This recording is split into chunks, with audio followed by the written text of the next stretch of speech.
should have been next to you. And my motions are perpetual. The 38 special, I turn your brains into vegetable. Headshots, only death for you. Sheesh, sheesh. Weight pusher, hump points, great hookers. Hard puncher, hot bars, great hookers. I tuck in the beat, great looker, straight cooker. Where you from? Brownsville, New York, nigga.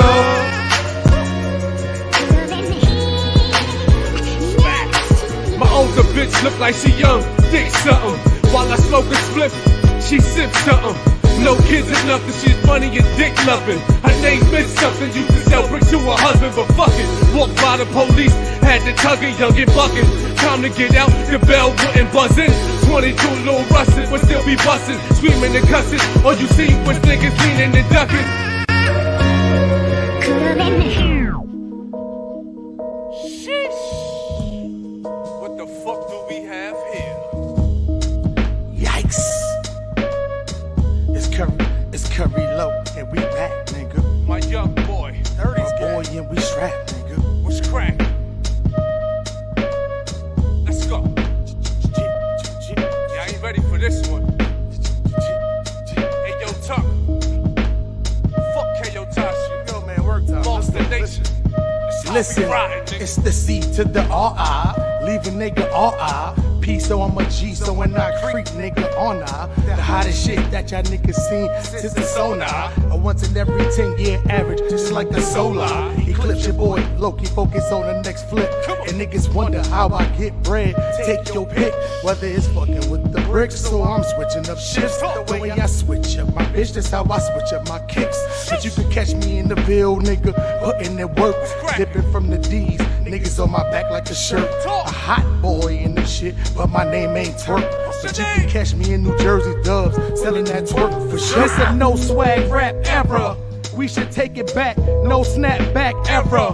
Do-rag, fitted cap, backpack era. No mumble rap or this fake trap rap era. Listen, this a no swag rap era. We should take it back, no snapback era. Do-rag, fitted cap, backpack era. No mumble rap or this fake trap rap era. Yo, hey yo, in the booth, right to the pin break, squeeze the 40, shoot to the pin break, lyrical exercise, rappers better get in shape, schooling you rappers for what my pen state, never been to war, you wasn't Call of Duty, only time you play with guns is playing Call of Duty, I'm the shit, you shit, they used to call you duty, you remind me of a Kim K pick, you all booty, roll a doobie, smoke so much weed man, the weed man, call me the weed man, dispensaries for my weed plan, my independent ladies say they don't need a man, just a real nigga with a good sex game, long dick style, run down on you niggas like Tyrone, long clip style, pow, they done started with the wrong nigga now, quiet singing when the casket lowered down, this a no swag rap era. We should take it back, no snapback era. Do-rag, fitted cap, backpack era. No mumble rap or this fake trap rap era. Listen, this a no swag rap era. We should take it back, no snapback era. Do-rag, fitted cap, backpack era. No mumble rap or this fake trap rap era. Yo, that's your shit, Lil. It's my fault.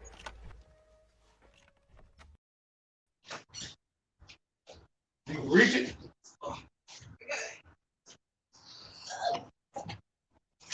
Yo. Y'all still tuned in there? Yes, sir. This is your boy Harlem Smiley, man. And you are tuned in to the one, the only Dirt Gang TV. So, it's a lot of shit going on right now, man.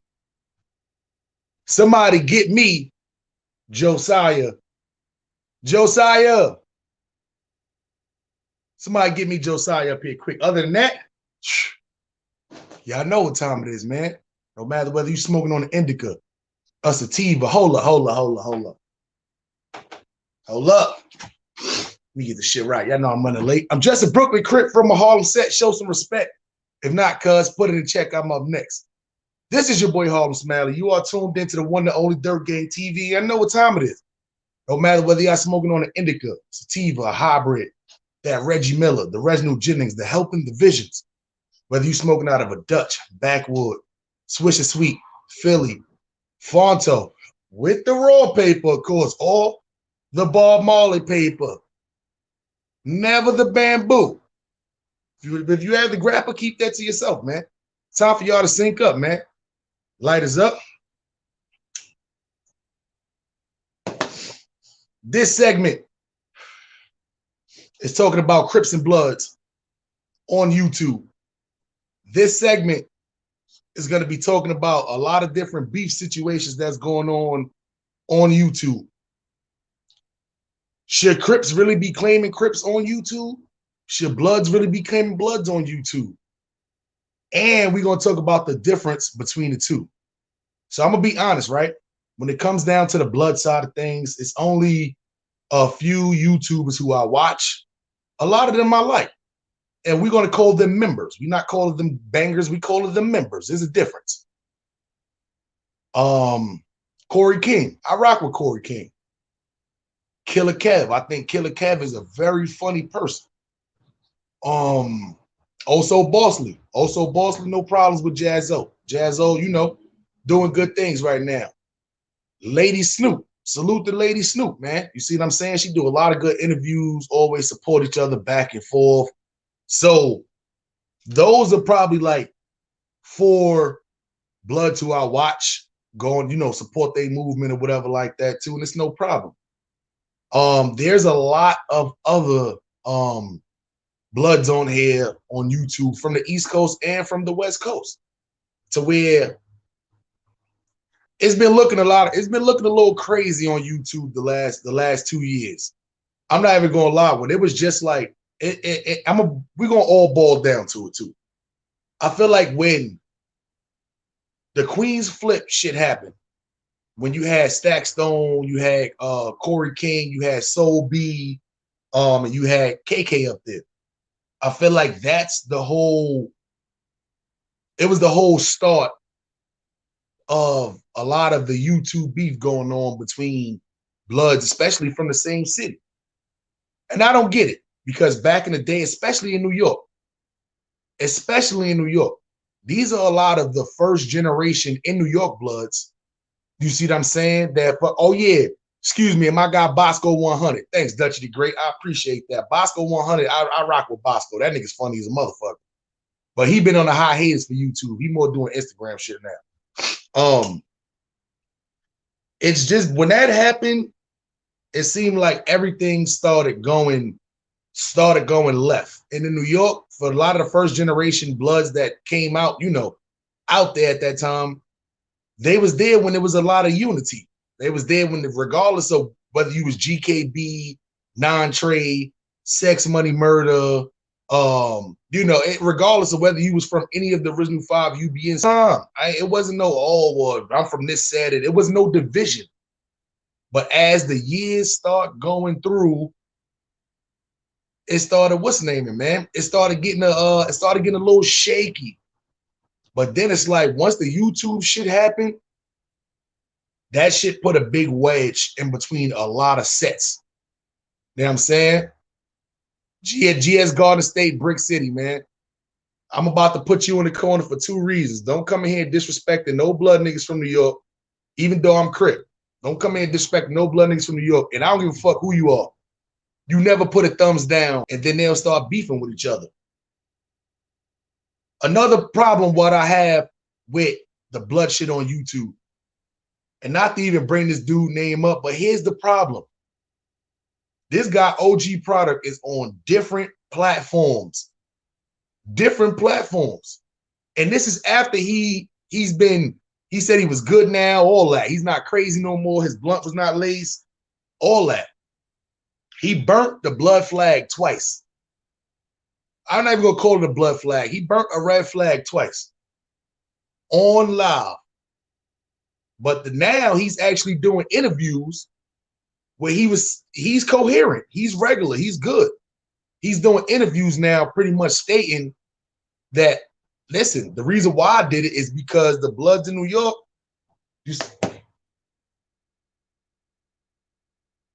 hold on 1 second.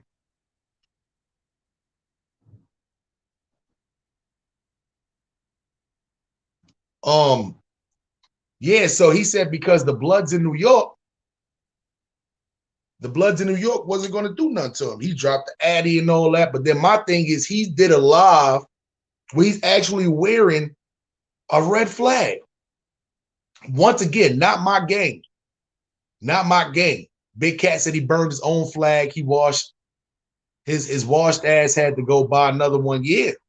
But my thing is about it, when you on our side of town, when you burn your flag, you not that no more. I know that for a lot of different games. It's supposed to be like that for every game. If you burn your flag, or if you allow another nigga to take your flag and burn it right in front of you, that was either DP or you was X'd out the set. My thing is, right? Nobody is even remotely even trying to go at this dude for that. I know the whole shit, he was all dusted up. He was funny. The shit was funny. But the fact that you did, listen, I'm going to be honest. There couldn't be no Crip that comes on here talking about, let's use NAC Snipe for instance, right? If NAC Snipe went crazy and started burning the Crip flag, or burning the blue flag, I should say, online, you think the other Crip niggas who are content creators would have just been sitting back saying nothing?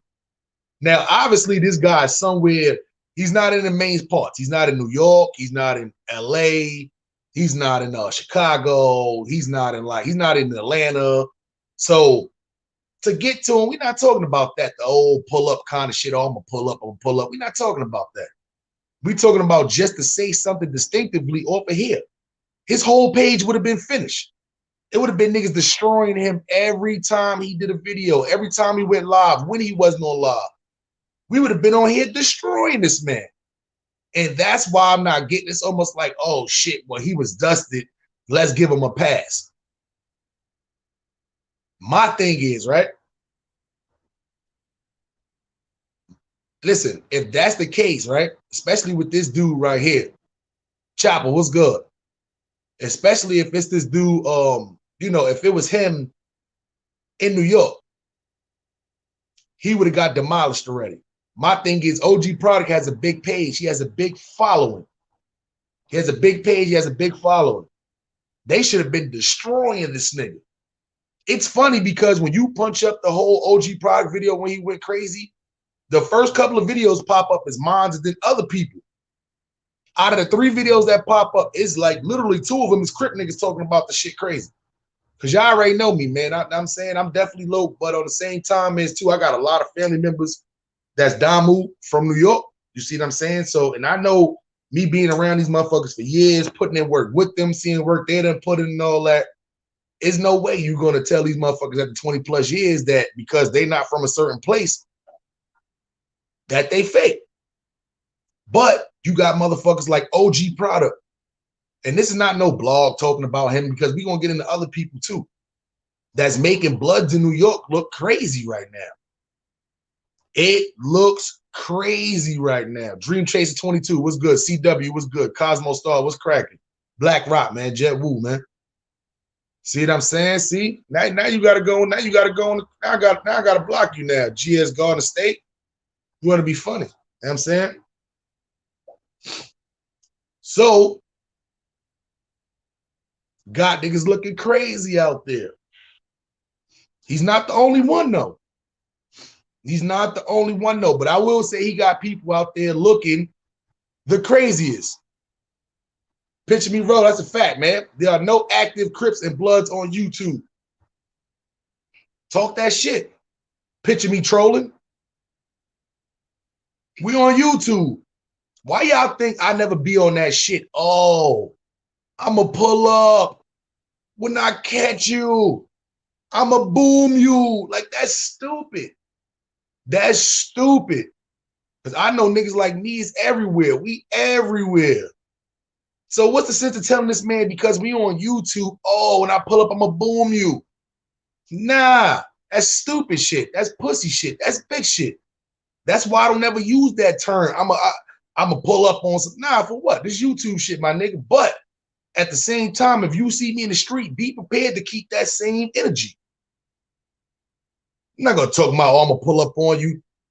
You destroy this nigga. He called the cops. You going to jail. They got all the footage they need on here. Because why? Because you was on here. Yo, pull up. Drop the Addy. Dumbass. Shit like that. You know what I do. I ain't going to do the whole I'm going to pull up on you shit on YouTube. Nah, I'm embarrassed the shit out of you. I'm embarrass you. That's what's going to happen. I am going to embarrass you. Embarrassment or make somebody who don't want to pull up on you pull up on you. Don't let that go over your head. When you embarrass somebody, that is worse than like even beating them up. I mean, that's kind of a form of embarrassment too, but at the end of the day,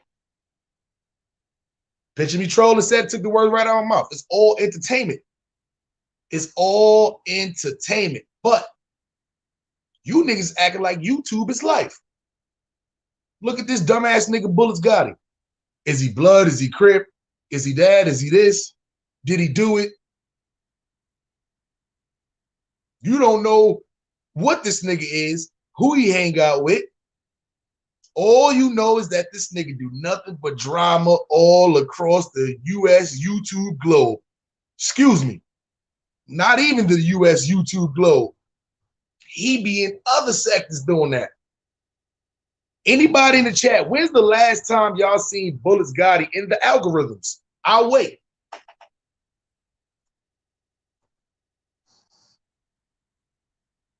I'll wait. I didn't even realize the nigga had even hit 1,000 subscribers. I didn't even realize he went live 5 times the day before yesterday in one day. You know why? Because that shit ain't in the algorithms. Nobody ain't watching that shit. Nobody is watching this shit at all. Not to even bring them up, Scheme Team. Scheme Team is another one right now, and I'm not going to fully put the blame on him. That's drawing a wedge, a big wedge in between a lot of the blood shit that's going on YouTube.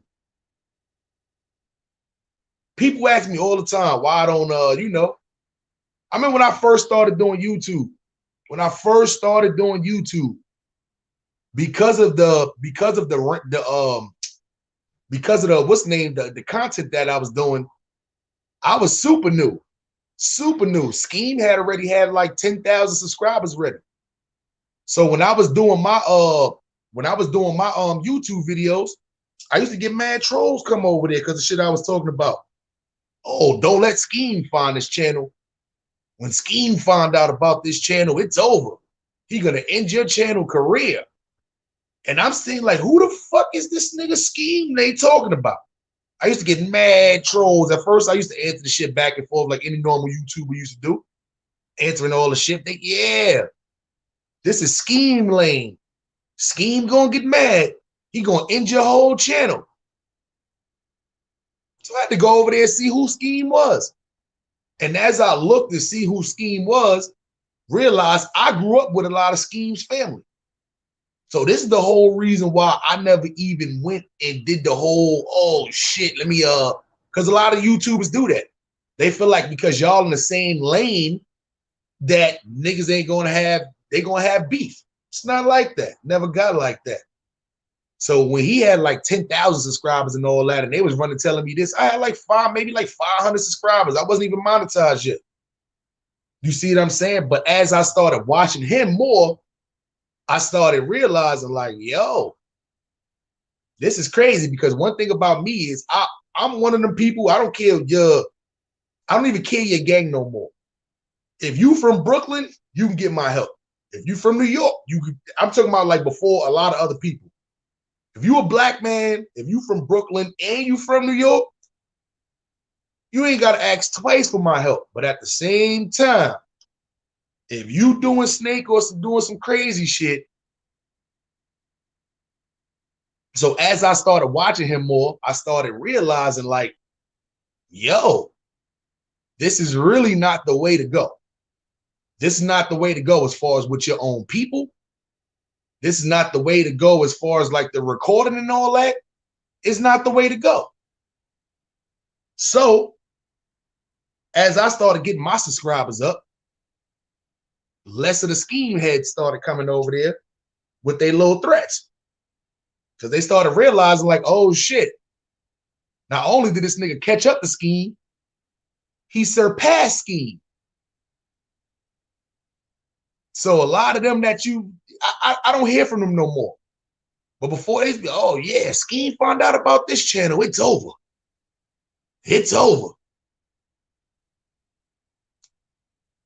The shit that y'all niggas is doing out here to each other, the shit that y'all did to Stack Stone, the shit that niggas did to Mel Cross. I rock with Corey King for one reason and one reason only, not because me and Stats is boys. You know what I'm saying? I ain't got nothing to do with that. Off the fact that he was the underdog. He was literally the first person to come out to tell niggas about that whole OG Mac shit. To tell you about the whole OG Mac shit. And niggas didn't believe this nigga. And I understand. It's almost like if somebody came out and told us some foul shit about Tookie right now, that nigga gonna get killed. He ain't gonna believe that shit. So that's what happened with Corey King. Corey King took a lot of slack when he was telling people that OG Mac was a snitch. But come to find out, the shit was absolutely true. So when niggas go and take risks to do shit like that, that's real stand-up nigga shit. Because he could have had niggas literally for this whole time just riding under the same nigga OG Mac and knowing that this nigga did some foul shit. So really, that's why I don't get why niggas be coming at him like that, because all he did was try to help y'all niggas get on the right track. What was he supposed to do? Just disregard the information that he had? That's stupid. He tried to let niggas know, like, nah, my nigga, the whole blood movement shit ain't gonna stop. But at the same time, we can't have our whole shit based around this nigga, and this nigga's a snitch. I would have did the same fucking thing. The same thing I would have did. You see what I'm saying? So it's like at the end of the day, I don't really give him slack for the shit. Same thing with KK. KK is funny as a motherfucker. Killer Kev is funny as a motherfucker. Regardless of what people may say about him, how he be looking, his past history, y'all niggas be talking about this nigga Teeth. Who the fuck cares? This nigga funny as fuck. And it don't be our niggas be doing it. It be his blood niggas on YouTube be doing it. This why I don't get that. You don't see that shit. Seti Nash was just, and salute the cuz. Y'all make sure you guys subscribe to this channel. Seti Nash was just telling us a story about, you know, him when he actually had a little conversation with the NAC Snipe kid. Now, listen, it's a lot. Listen, niggas could go in, but niggas just don't choose not to. It don't make sense. I got this shit, Crip on Crip violence is something I don't condone it. That happens out here a lot in California. Other places is unity, my nigga. If you could do that same shit on YouTube, eventually the division will go away. You know what I'm saying? Word up. So NY83 said, once I see a channel full of drama, I'm out. No time for the bickering. They teared each other down, shaking my head. That's a fact. And this is why you don't see me and Stats just doing all our content on just talking about talking about these YouTubers. It's literally male and female YouTubers that their whole YouTube channel is based off of drama. It's literally based off of drama. You see what I'm saying? If they don't have no controversy, they don't have no content. It's simple. No controversy. These niggas got no content. You see what I'm saying? So when you look at shit like that, you see what I'm saying? Damn, my internet having trouble connecting. When you look at shit like that, they got to go out searching. They got to go out finding for the next available person to gotta go mess with, because they don't have content. And look at it, right? Look at a lot of our old ops. Now that we not beefing with them no more, look what's going on. If they not beefing with nobody else, they searching and looking for content right now. They looking for content. The numbers is showing. Shit is crazy. You know what I'm saying? You got to realize when you monetize, you don't to get the big numbers. Yes, it's all good. You're gonna make more money, cool. But when you monetize and you putting out multiple variety of content, you're gonna always keep the people entertained. You're gonna always keep getting subscribers. The money is gonna always come, whether it's going live through donations or whether it's through YouTube playing what's name and watch time minutes and all that. So people gotta realize. You don't got to tear the other blood nigga down because you trying to get to this money or because y'all in the same lane. You feel like, oh, you can't rock with this person. He's trying to steal your content. Nah, it's enough content, enough money on here for everybody to make money. So when you see these YouTubers and they scavenging right now, trying to find content to get views and all that shit, they got to go live multiple times because they dependent on cash apps. We ain't gonna go too far. We're gonna talk about that next. But when these niggas is just literally just, oh shit, who the fuck up this person not talking about me no more. Let me just try to do some regular content. Nobody's in tune for that shit. They only want to see controversy shit. Why? Because for months, that's all you've been doing on your channel. It's controversy, controversy, controversy. Do you know there's people that watch YouTube just to see controversial shit happen? Literally, they're not coming on here to see no positivity and none of that shit. It's people that come on YouTube just to see beef. Literally just to see beef. So if you got one of them channels where you got beef channels and you try to go on some other shit, to try to, what's the name? Yo, Big Twin, you got to show your camera real quick, bro. All right, you good. You turn off. What? Big Twin, what's good, son? Oh shit, I'm on already. What's cracking, my brother? Yeah, you on already. Yeah. What's cracking? What's cracking? Shit, how's everything? Everything's good, man. You know, just up here trying to put a couple of things in perspective. Okay. Yo, check this, right? Me and my brother was talking about this.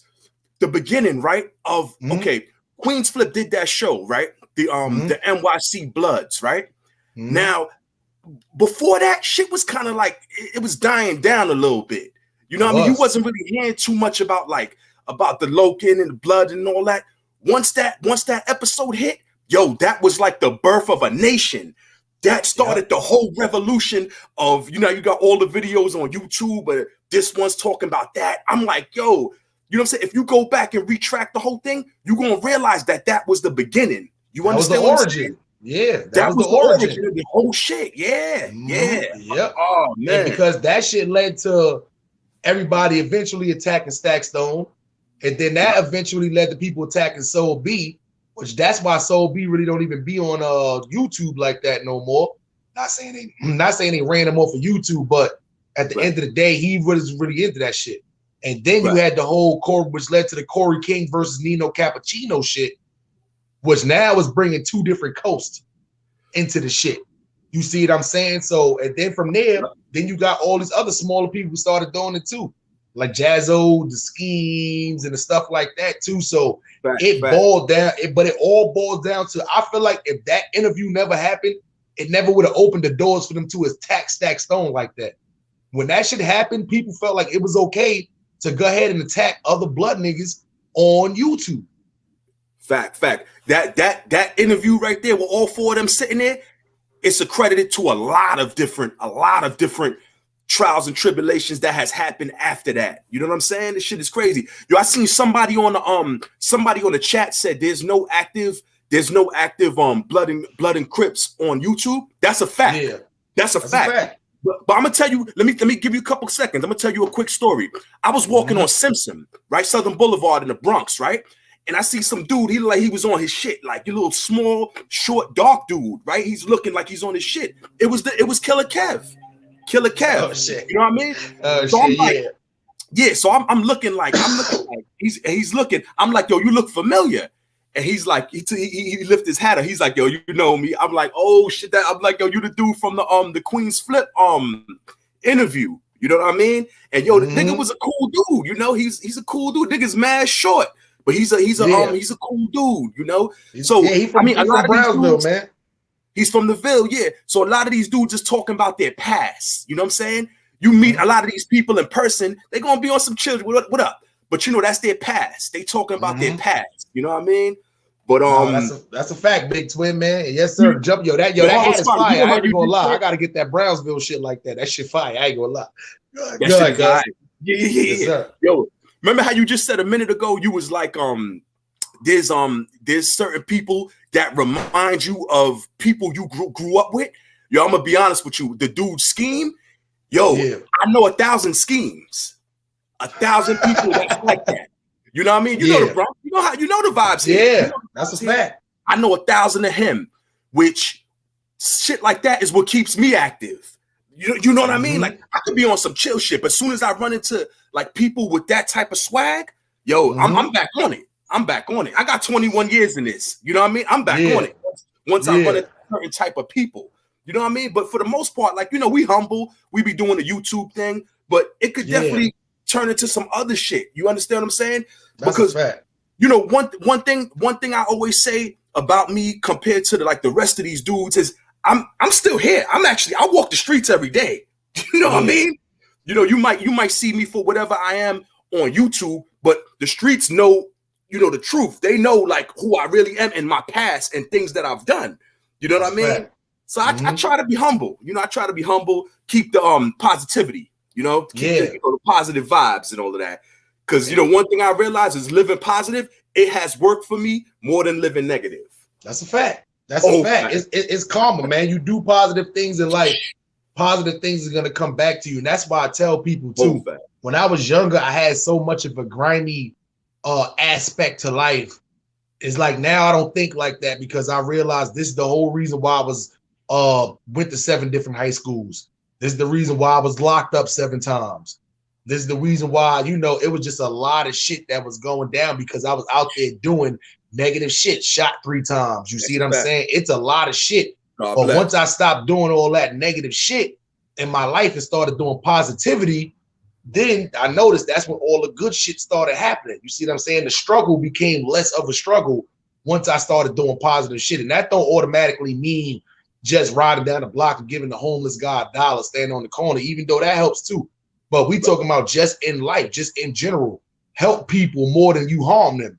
You see what I'm saying? And one thing I can say too about the even with Scheme, that's why I never went crazy like that because he got family members to where we went to the same elementary school, same junior high school. Like I know a lot of his family members. You see what I'm saying? So that's why I never even jumped into the whole little what's name like that with him. But at the same time, he was somebody who I was actually, when I came across his channel, I was going to work with because I knew his family. When I found out who he's connected to, I said, oh shit. You see what I'm saying? I was going to do that. But when I first came on the YouTube, it was never my intention or my lane to get into the drama shit. So once I seen he was in the drama shit, you see what I'm saying? I kind of just fell back from the shit. Then when there was a lot of his supporters coming over there talking about, yo, he found out about this channel and all that, I definitely fell back because I didn't want him to have me and him conflict with each other because his family is mad cool. You see what I'm saying? The ones I grew up with, the ones I know, the females to the they got a lot of females in their family. So it's like, you know, they super cool.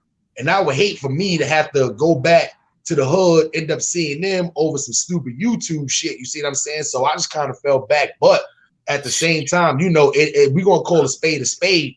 It's just a lot of shit going on, and it's a lot of shit. It's a lot of disloyalty on YouTube right now. Like me and you was cool with each other, and we was rocking with each other for months, and I end up knowing something about you. I'm not gonna say because me and Big Twin got a disagreement that it's fuck the meth lab. You see, like nah, I'm not gonna fuck it. Like that's stupid, my nigga. Right. We gonna talk, see if we can get over the situation. If not, you just don't say nothing to me. I don't say nothing to you. That's real nigga shit. You don't have a disagreement with somebody and go on YouTube and spill all of the fucking shit. Go ahead, bro. And it's crazy too, because I know a lot of people that's beefing with each other on here. They never even met each other in real life. Facts. They never even rode in the whip with each other. They never walked the streets with each other. You know, they only know each other based off of seeing each other's videos. You know what I mean? Fact. So what we doing here? We doing this for like the views, for the subscribers. What we doing? You know what I mean? you know, it's like dudes is using each other. You know, 1 minute they cool, next minute they got videos. I don't know, this shit. I'm not from this. You ain't either. You know what I mean? I'm not from all this. You know what I mean? So I'll be looking like, yo, this shit is definitely entertaining though. So I definitely keep all that. The shit is crazy, Big Twin, because like now that I'm actually like going live and shit like that, because my subscribers, you tell me that shit all the time. You gotta go live, you gotta go live. And it was never my intent going live, because now that I started seeing all the shit that was going on, the disloyalty, it's a lot of weird motherfuckers on YouTube. They'll appear normal, and then next thing you know, these niggas end up mad weird. You see what I'm saying? Or doing some weirdo shit.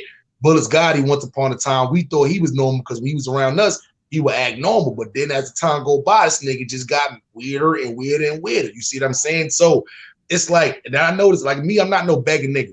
I started this channel from the ground up. I never asked nobody for no shout out, never got a shout out, none of that shit. I started this shit from the ground up.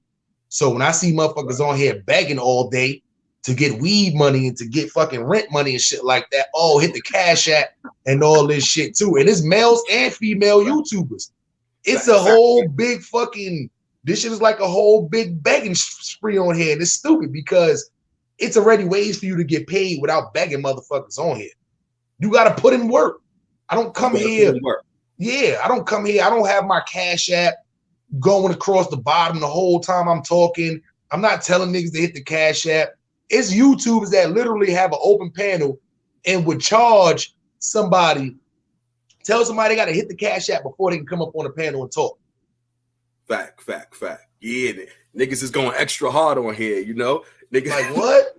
That's begging, my nigga. That's begging. Mm-hmm. So this is why these people got to go live every day. They can't take no vacations. Why? Because they got to be on YouTube. Me, I don't give a fuck. I cannot do YouTube for 5 days straight, a week straight. I don't give a fuck. I can come back on here and just do some shit. But it's people that really depend on this YouTube shit for money. And they're out here begging. And now it's shit that's coming out here that niggas is scamming. One of my moderators, one of my lone, been with me for a while over here, be on a lot of other channels. He is now being accused of being the African scammer on YouTube. The fuck is going on here? The African and if scammer. That's the listen, if that's the case, this dude is a moderator for like over 30 different channels. Wow. So if it come out that this guy really is the African scammer, what? You know, I've been on YouTube calling this guy the best moderator in YouTube, all that shit, showing them props, showing them love. And I wake up this morning, niggas is telling me he is the YouTube, I don't even know what let me get the proper term. Cause I ain't gonna lie. What they saying this nigga is? Hold up. The African scammer nigga. I don't even know who the African scammer is. Right. You see what I'm saying? But they call him my guy the African scammer. This is what I'm saying, man. It's like scammer. It's crazy. It's like, who do you trust on this YouTube shit? You see what I'm saying? Fact. Word up. Yeah. So you know. You don't know. You know what I mean? And those dudes that you're talking about, those dudes that like, you know, begging for the Cash App and all that, those is the ones you gotta watch. Hands down. Those is the ones you gotta watch, because those is the ones that's ready to do anything just to make this shit crack. You know what I'm saying? So, you know, they'll sell a soul. They'll sell a soul. And the crazy part is too, not to even bring the boy up, and this is why I'm glad I didn't assemble myself with him, because somebody literally just put up a video of the boy, and I don't know if it was a clip, he was like mimicking somebody or what, but got the clip of the boy on the phone, right? Allegedly talking to the police, talking about, yo, you know, I got some information on a robbery. If you know, I heard y'all do the reward. They must have been like, yeah. He like, well, I got an open case. So is it a chance that y'all can kind of reduce my time and shit if I give y'all information? I was like, what the fuck is going on here? Don't take my word for it. Go on, let's talk about it, channel. Salute to him. He put up the clip. I said, what the fuck is going on here? Oh man. Yeah, it's crazy. It's a lot of shit going on YouTube, man. Go ahead, might have to be careful a little bit. I don't know. Like, yo, I don't want them to shut this shit down. Like these, you know, these different platforms, and yo, they might put some crazy stipulations upon like having a channel. You know what I'm saying? Like, I don't know. It's already getting like that, Big Twin. Hence the reason why anybody was monetized before. You can come on YouTube, start your YouTube channel. And I'm not even gonna lie, I didn't even have a YouTube channel, even watching YouTube more than I would probably say 2.5 years ago, 3 years ago tops. For me, even just starting to watch YouTube. So once upon a time, you was you was able to monetize your channel with no requirements or no restrictions on it. No restrictions. Yeah. Yeah. Then they moved it to the 1,000 subscriber shit, 4,000 watch time minutes. You see what I'm saying? And on top of that, they make it now. They try to make it now to where it's like 1,500 and trying to make you do 10,000 watch time minutes because everybody is calling themselves content creators, but all they're doing is screenshotting fucking people on IG and then coming up here and and putting that up there. Right? You see what I'm saying? Like that. You'll screenshot like a comment or something somebody said to another rapper, and boom, that's a video right there. They turn a whole video into that. It's that's like crazy. It's crazy right now. I don't know. That's that's not content to me. You didn't do the work. The people who was up there talking about the shit, they the ones that did the work. Exactly. You see what I'm saying? Yeah. Exactly. So if you up there just talking about beef all day, at least that's you creating your own content. But at the same time, you're only gonna limit yourself to a certain standpoint too. Like I'm gonna be honest, as long as a lot of these YouTubers been on YouTube, they should have had way more subscribers than what they have right now. Facts. I'm not even gonna lie. Killer Kev, you see how fast his numbers end up spiking when he was doing that YouTube shit? His numbers spike up there. Corey King, same thing. When he had no channel with a Nino Cappuccino shit was going on, he started a channel, that shit skyrocketed. You see what I'm saying? So it's stuff Killer that Kev you fell back for a minute too, right? He kind of fell back for a minute. Yeah, he fell back. Yeah, and then he it's fell back. Even from him falling back, not doing, you see, when you get to a certain point, you cannot do YouTube for like a week, but you're still going to get new subscribers because they're watching all of your old shit. Why? Because it's good content. Killer Kev is a funny motherfucker. I wish he would have kept doing that shit with Queen's Flip. I ain't gonna lie. I wish he would have kept doing that shit. That when him and Queen's Flip had that little podcast, they did a couple of episodes with them. Just interrogation room, that type, all that. Yeah, that shit was funny as fuck, my nigga. I ain't gonna lie. But that's why people rock with him. It's not the fact that what he represents or he's one of the original ones. If you notice, Killer Kev don't even do a whole bunch of them jail stories and all that shit on his page and all that shit. Nah, he's just a genuine funny motherfucker. He just come out, he just speak his mind, say whatever he want to say. He don't really get into like the jail stories and all that. And he could, but he stay away from all that. That's a fact. Lot of people don't want to rekindle them old feelings and them old experiences. They just it is what it is already.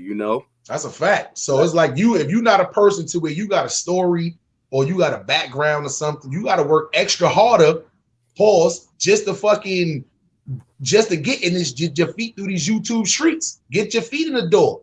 Because at the end of the day, the hating on the people shit, that's only going to get but so many people to watch your channel. And you know what's going to happen is, as soon as there's nobody to beef with, you're not going to have no content. And the people, all your subscribers, your 2, 3, 10,000 subscribers, all the niggas there to watch beef. When it ain't no beef, guess what? They going to the next YouTube who got beef going on. Exactly. And everybody got their niche. Sometimes you can create your own niche within yourself, and then you got to remember it. That's all people's going to want to see from you. So now if all you talking about is beef, that's all people's going to want to see from you. You might talk about beef every video, but then your next video might be, we went to the Brooklyn Zoo. You know what I'm saying? Nobody's going to watch that Brooklyn Zoo video because you already built the beef, niche about yourself, Correct. So I did a live yesterday just to prove to my team one thing. Sometimes people just there just to hear you talk. It ain't even really about the content. Sometimes they just like to have a conversation with you, period, because they see my face. They see your face right now. We don't see them, but they're communicating through the chat and all that. So it's almost like we're having a big ass conversation right now. I did a live yesterday talking about top 20 amusement parks in the United States. It was mad beef going on. What was number one? Oh, it was the Six Flags out here in LA. Okay. Six Flags, yeah, great Adventures. The one in Jersey was number 3. King's Dominion was number 2. King's in Dominion. Virginia. Yeah. You ain't put Donny Park on there? Nah, Donny Park was on there. Yeah. Donny Park was on there. We had Hershey Park. Yeah. That shit felt like it was gonna break down when I was. Like, yo, chill. You see what I'm saying? Man. And that's what I try to prove to them. You see how they just took you back to your childhood?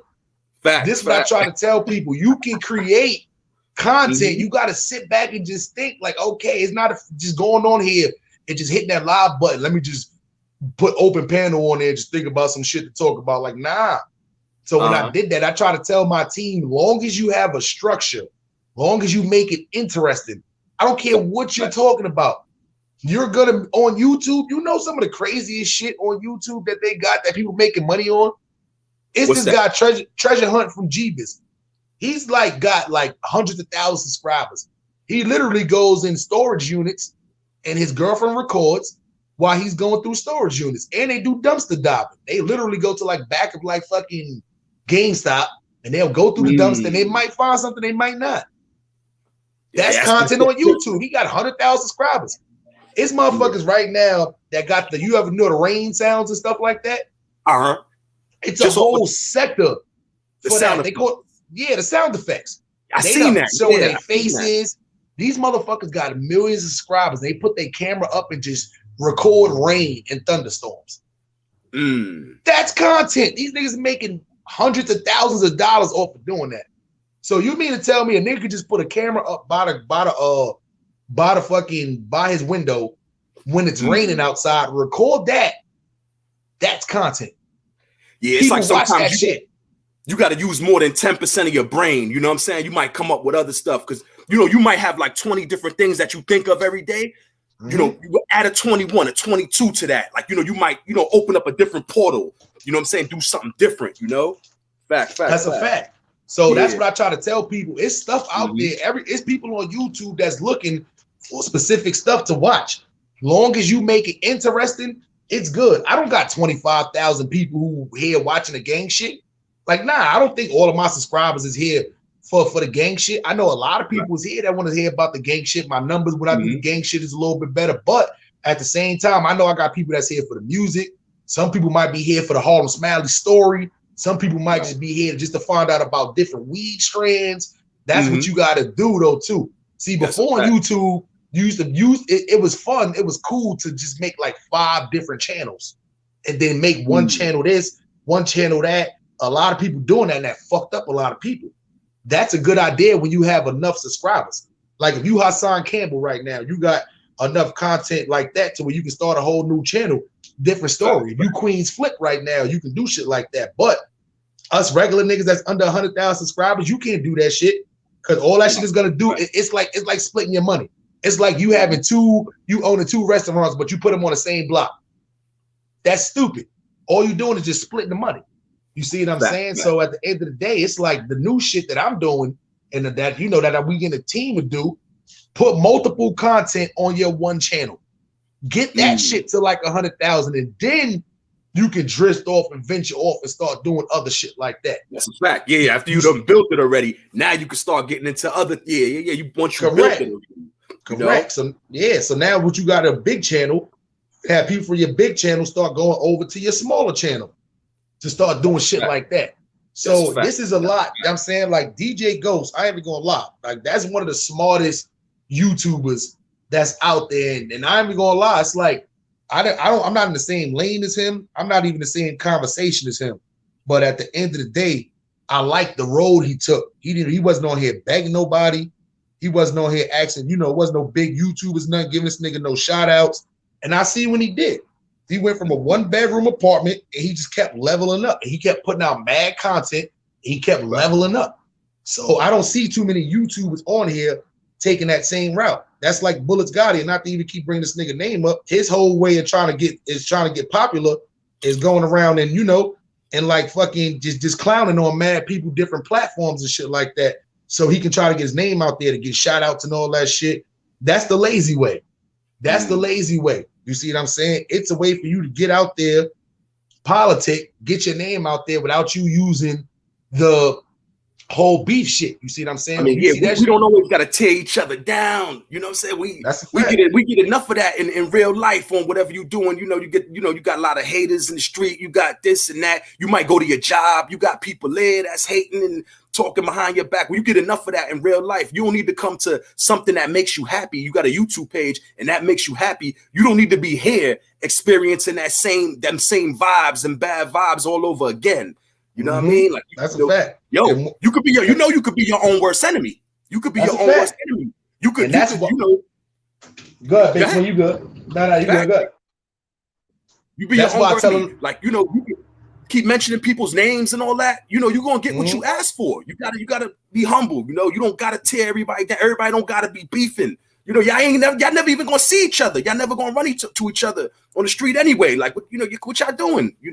You could be your own worst enemy. You got to be humble, be positive, That's a fact. And one of the realest things that I heard DJ Go say, he was like, and this was like years ago, he was saying, if you jumped into this YouTube game just to make money, you're going to fail. You're going to fail. Yep. You can't come into this YouTube thing and be on here with the intent of just making money off of that. So even when you get to the 100,000 subscribers and the numbers you're pulling in, it's gonna seem like you don't have to work no more. Shit, YouTube, but people gotta realize YouTube is not gonna be here forever. This shit is not gonna be here forever. So if you don't stack up enough money in 5 years to where you can live for the rest of your life, you gotta use that to go to other things. So one thing that DJ Ghost is doing, he ventured into a lot of other shit, into the music shit. The podcasting game is something that's new right now, that's taking over. So that's why I try to tell people too, if it's not something that's jumping into the podcasting game, you're going to be in trouble in the next 2 years. Radio, look how radio is defaulting. Do you see what's going on with radio right now? Who the fuck is listening to Hot 97 to 105.1? It's the same shit all over. Listen to one thing. You remember when you was over here? Remember K-Slay, the drama hour? Yeah. That's all I listen to. That's it. That's it. He still do that on the Thursday nights. Do DJ Clue still do his shit? He's on Power 105, but it ain't the same. It ain't the same as it used to be, So I don't even tune into that no more, It ain't the same. See what I'm saying? So radio used to have so many slots. I remember when both morning shows was cracking. Both of them shits was cracking. You see what I'm saying? Then you had like Angie Martinez at 4 o'clock. Then you may have, you had Funk Master Flex you could listen to at nighttime. You had K Slay, DJ Clue, DJ Envy, that like Stretch Armstrong. Remember that? Yeah, I remember Stretch Armstrong. Listen. Yep. But radio was changing. Yep. And that's why you got a lot of these record companies now. What they're doing is now, instead of just employing rappers, they're employing podcasters now. So if you've seen a lot of these podcasters now are signing record deals almost, but for podcasting, because it's a lot of money in podcasting. Podcasting is kind of life-changing money. So what they're doing is now, instead of just having people like go on YouTube podcasting themselves, they're starting to offer people contracts. Listen, we'll give you 100,000 to do this amount of to do this amount of what's names and shit like that. It's been good. Spotify been doing that. But now you got other places that's doing that too. You know what I'm saying? iHeart Hip Hop. iHeart is doing iHeart Radio, excuse me. They're doing the shit. It's a lot of different platforms that's doing it. Hence the reason why SoundCloud is going down the drain. SoundCloud is finished. Nobody's going to be putting music up on SoundCloud no more, because now you can now go on these podcasts. You can now play music on these podcasts without worrying about your shit getting demonetized in certain places, and you'll be good. So, and once again, that's what people was listening to now. So that whole talk radio, how it was back in the day, talk radio, that shit is coming back. That's coming back. I guarantee you in the next 2 to 5 years, you're going to start hearing podcasting on these radio stations. They're going to be playing music. Yeah. They're going to have segments to where it's going to be a podcast. They're going to do 5 minutes, stop, play a song.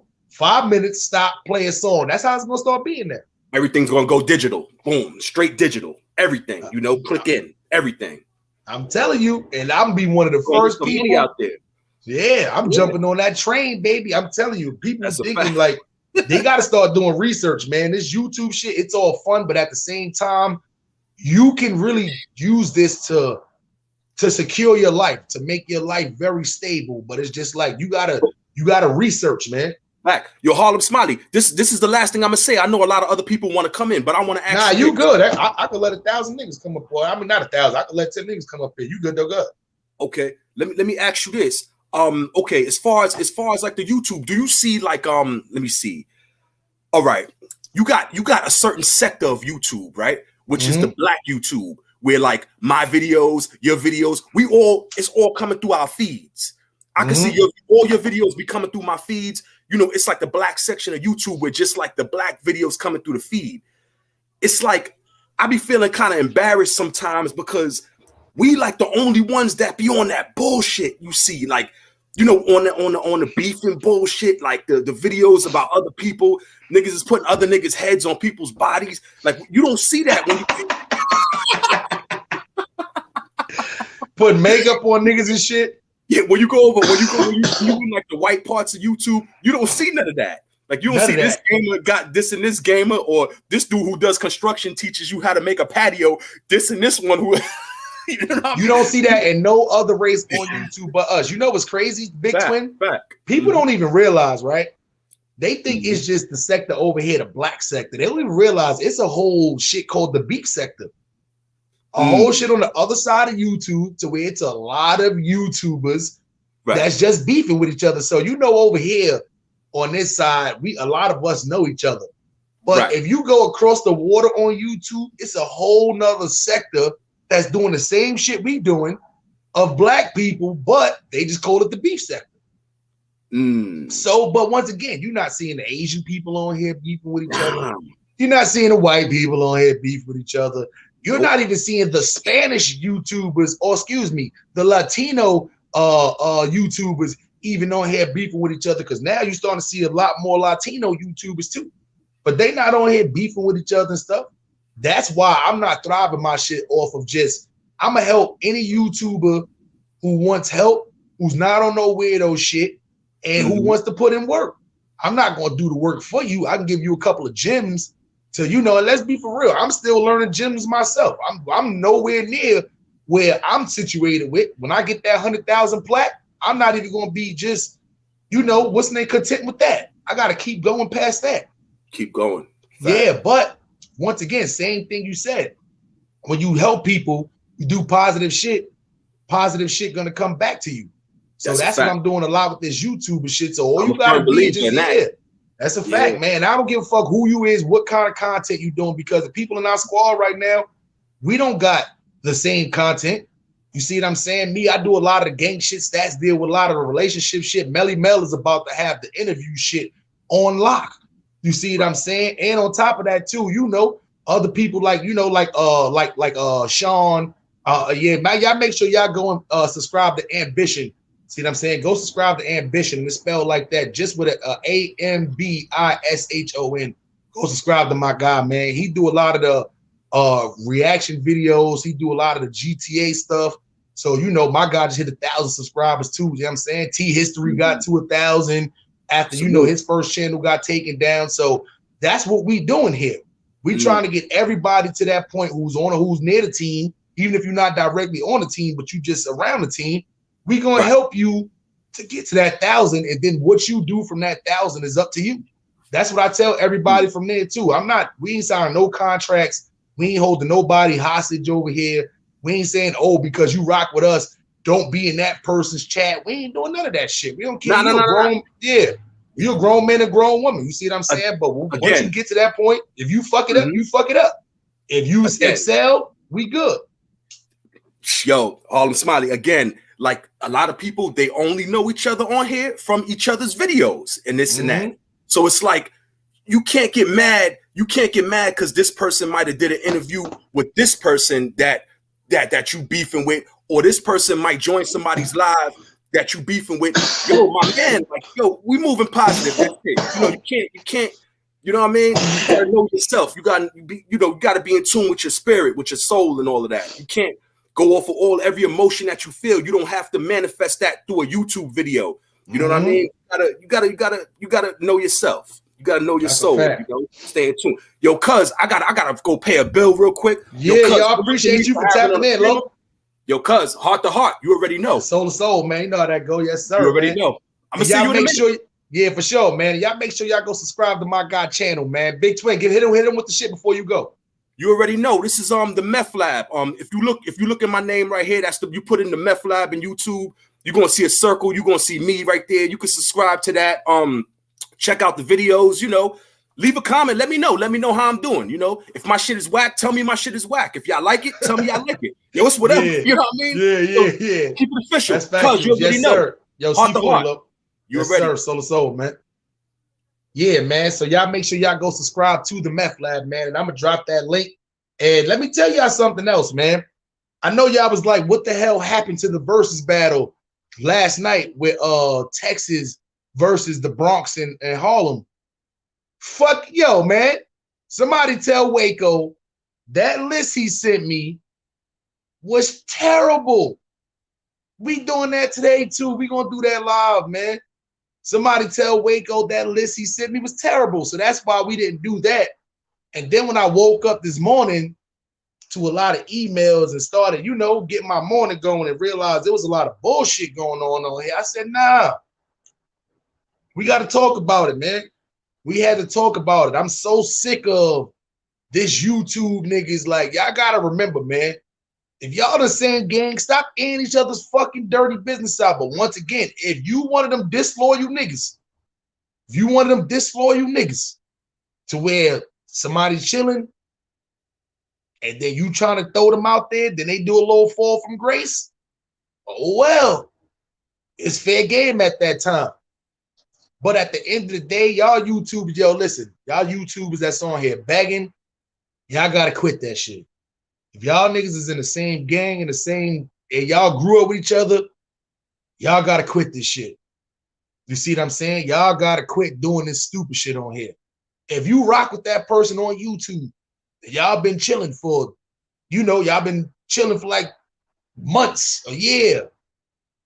Stop doing that stupid shit, man. Stop doing that stupid shit, man. There's too much YouTube drama going on right now. Literally, it's too much YouTube drama that's going on right now. And there's too much money to be made on YouTube for you niggas to be acting stupid. Like, I don't get it. It's niggas sitting back getting money on YouTube right now. Nah, y'all want to wake up thinking about the fucking other YouTuber. And they making no money off of it, man. Ron G's, what's the word, my guy? What's going on, brother? Ain't shit chilling, man. I hear you got the kids with you in the background, man. I know how that goes early, man. Got the babies with me and everything, man. Yo, man. I was waiting for that versus battle, man. I had my friends and everything. I was going to support Texas and everything, man. Nigga, hold up. Trash. Yo, listen. You know what's crazy is, I swear right now, if I didn't want to get this thing flagged, but this is what we gonna do though. This is why I couldn't do it last night. So when something told me to listen, I started putting the artist, and I'm like, nah, listen to this fucking what's name. I listened to Waco's list, and I'm gonna be honest, y'all niggas not gonna, only person gonna know who them songs is him and Kinnessy. That's it. Shit. So what I did was I let the Big Cat, what's the good word, fam? So what I did was I let the computer choose the songs too, and the computer only picked 3 of this nigga Waco songs too. So I'm like, all right, I know it ain't bugging. So what I did was I fucking I made my own Texas list because I ain't gonna just not do it. So what I'm gonna do is I'm gonna play Waco list first to let people hear how doodle it is, and then I'm gonna still do the versus battle. Because what I'm gonna do is I'm gonna play Waco song, and then I'm gonna play my song that I would have played. Then I'm gonna play the what's name song. So, but that shit is bad. That list is bad. Yo, listen. If I turn my listen to you by like I said, like an hour, man, when can we get that New Orleans ATL joint popping? We can get that done today. That's why I'm actually, I know it ain't early out there for y'all, but for me, it's 11 o'clock in the morning right now, too. So that's why we going to get this out the way. I ain't going to lie. If you get me your list in an hour, I'll get that shit done right after I do this shit. Is your list done already? I ain't going to lie. I can actually do y'all shit before I even do the Texas shit. No, for real, I got my joint done, but I'm about to tweak my joint. Then she was All like, right, hey. so look, so this is what we gonna do though too. So this is what we gonna do. Tweak the list real quick. Send that to me. I'll do that before the Texas because that's gonna be more interesting anyway.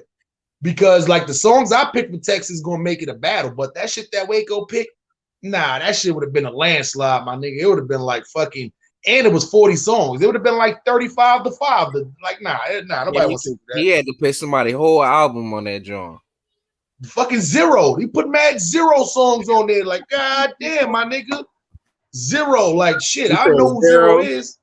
Yeah. They trying to talk about Zero battle Biggie Smalls. I'm like, Zero can't beat Biggie Smalls, nigga. This nigga's bugging right now, man. I'm like, Zero and Traded Truth is nice, but as far as like, nah. Zero. I got the same amount of Traded Truth songs that I got Zero on there. Word up. My man Joshua Cruz said he a Dirt Gang Olympics champion. The Dirt Gang Olympics is coming back. And don't worry, I still got the footage from when we left off. I didn't forget. We left off when we was about to do the East, the West, the North, and the South. You see what I'm saying? So yeah, I still got all of the notes. When we do that, that's gonna be a big ass versus battle. Because we supposed to be doing like West. Nah, it's not even East versus the West. I got 4 people that's doing it. But I'm gonna have like it's gonna be like East, West, North, South, but it's in zones though. Like New York is by itself. New York has to be by itself. But people from the South, you're gonna have the South. So it basically is gonna be like instead of like New York is gonna be the East, but the Midwest is also gonna have its own what's the name too. So you're gonna have the South, then you're gonna have the Midwest, then you're gonna have the West Coast. So that's what's gonna pretty much be what's names though too. So yeah, man, that's how that's gonna go though. Yeah, that's gonna be crazy right there too, because when you do only certain amount of songs, like New York got a lot of artists, but when you're only doing 30, 31 songs a piece, it's gonna be, everybody should be able to compete. Yo, Stats 280, what's cracking?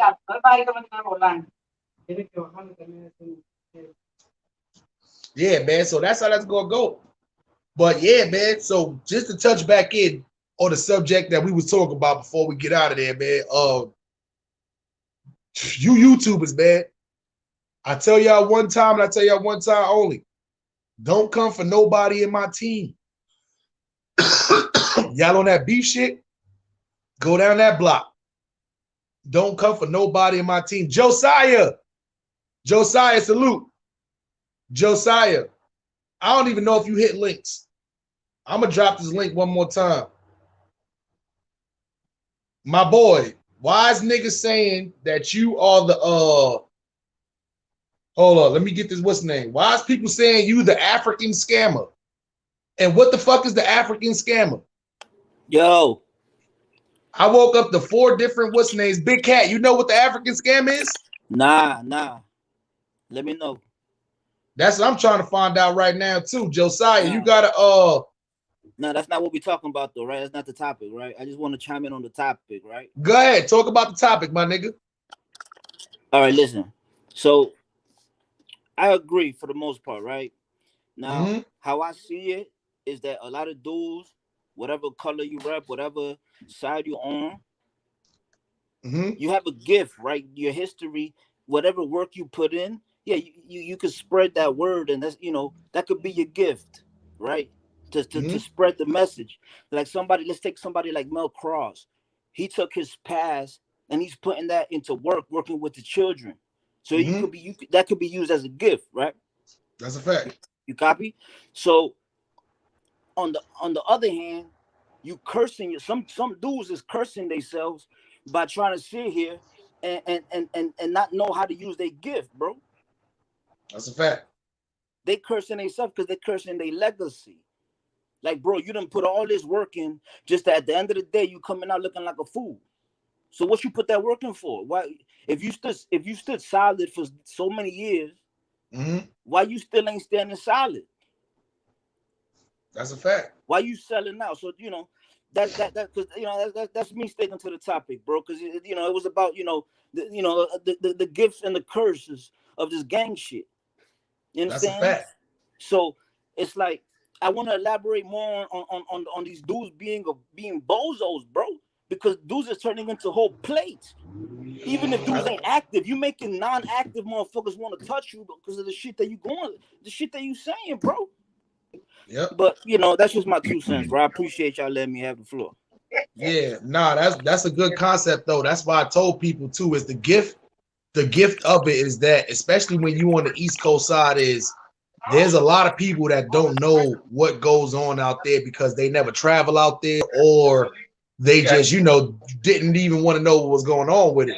So that's the gift, is you as a person that been out there and stuff like that, you can tell people the story and kind of, you know, and kind of solidify what goes on with that. But the curse at the end of the day is sometimes the consequences you got to deal with behind it. You see what I'm saying? So that's why I tell people all the time, you can't get up on this YouTube shit unless you come correct. Pause. You see what I'm saying? So if you're not coming correct on here, fellas. What happened? I said I gotta dip out right quick. I'll be back up here, fellas.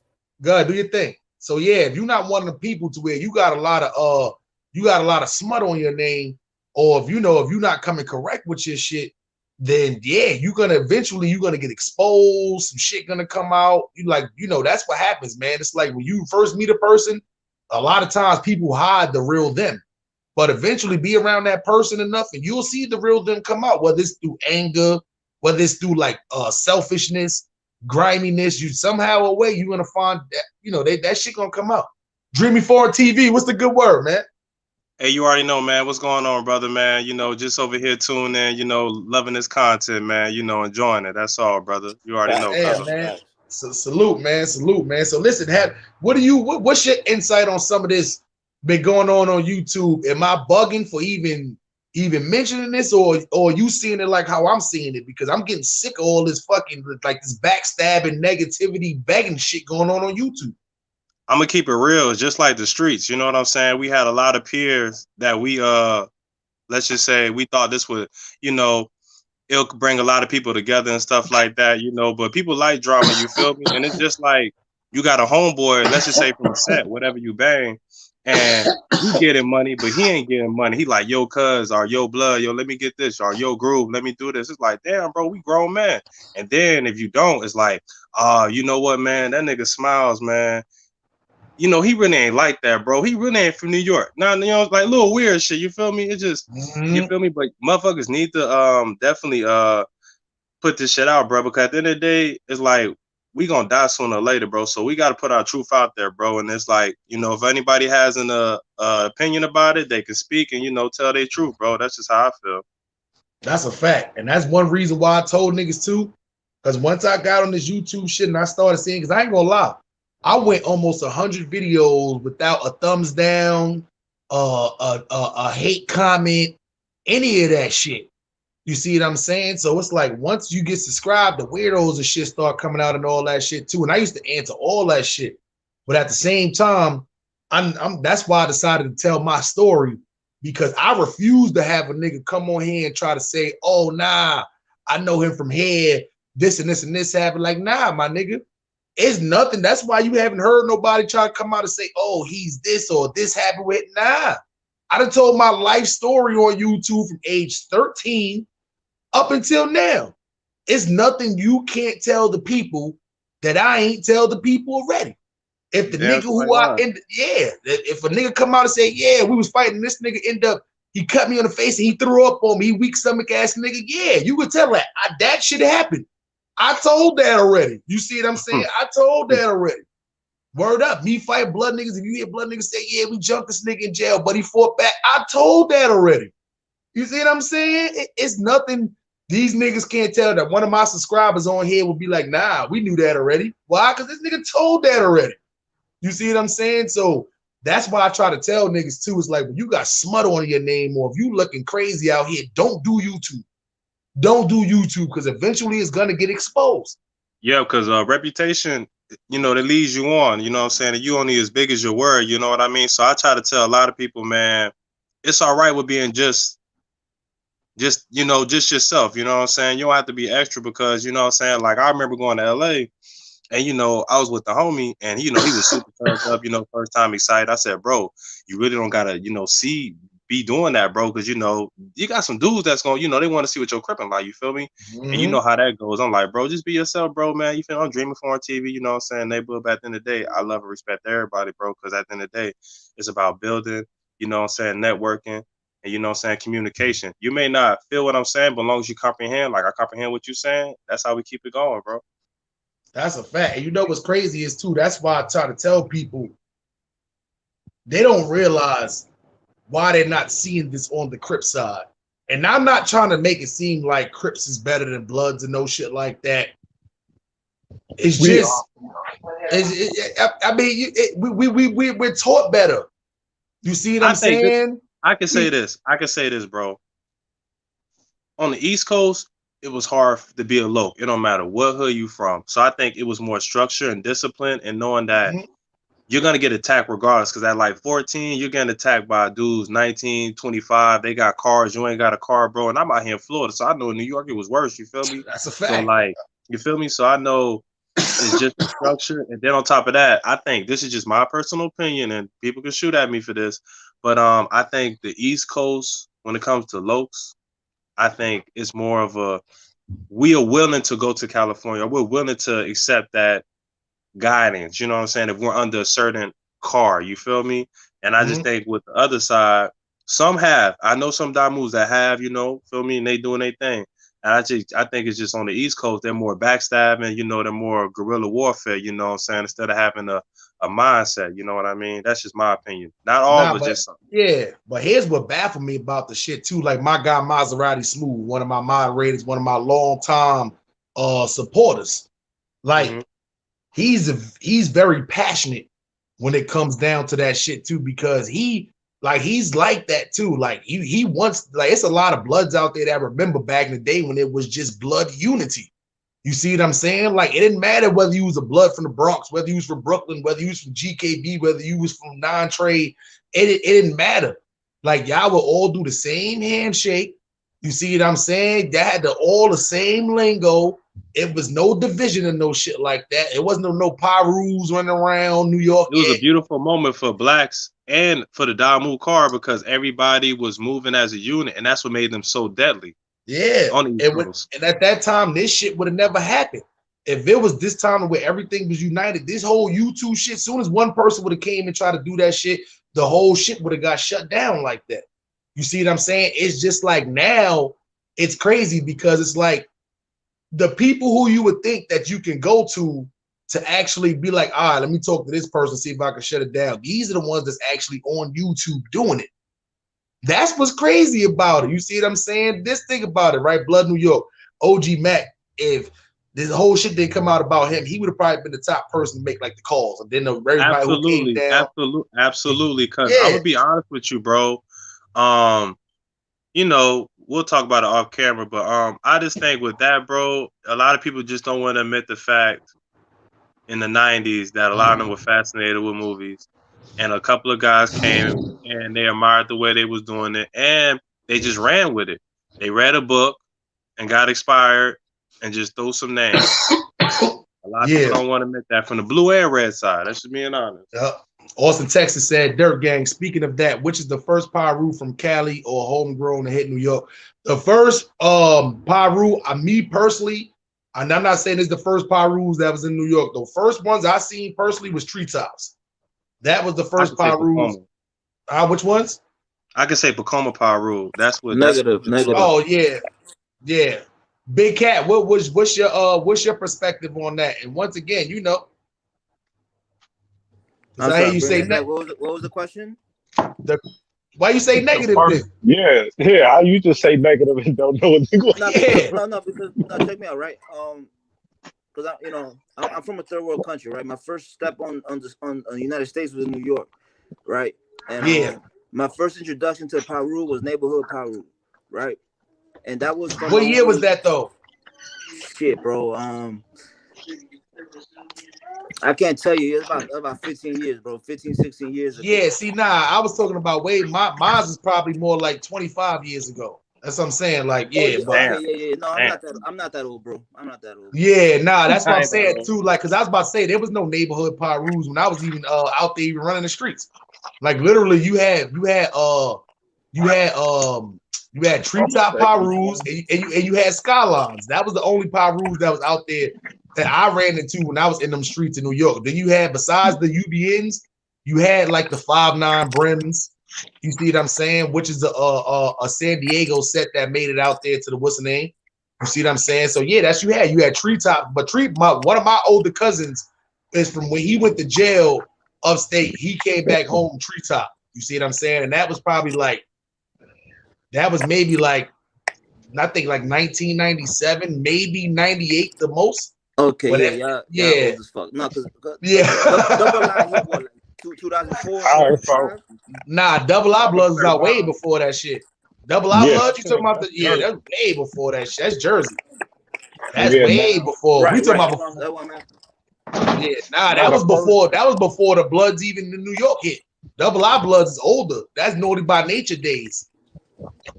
Right. That's why we shout out Matt Ronald, free Matt Ronald. He got court this month.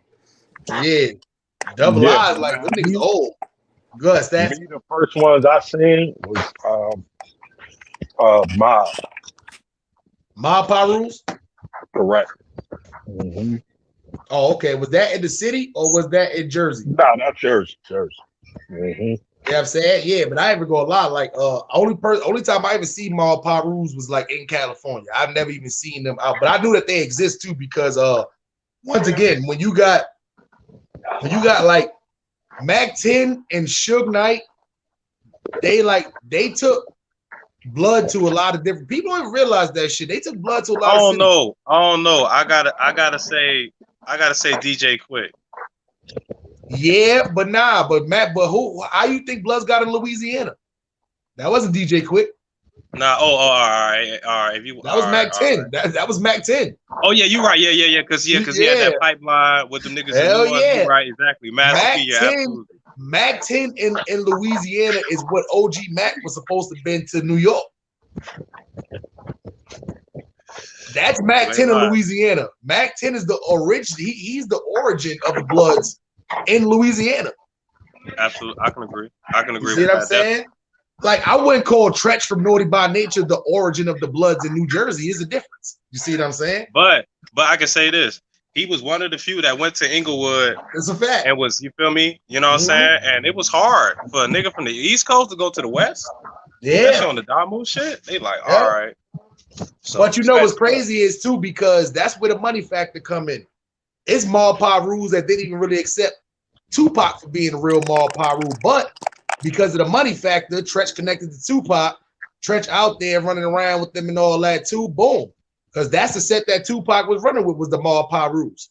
Yeah. That's where that whole big connection come from. But we're talking about, you know, this is above the rim days and all kind of shit like that.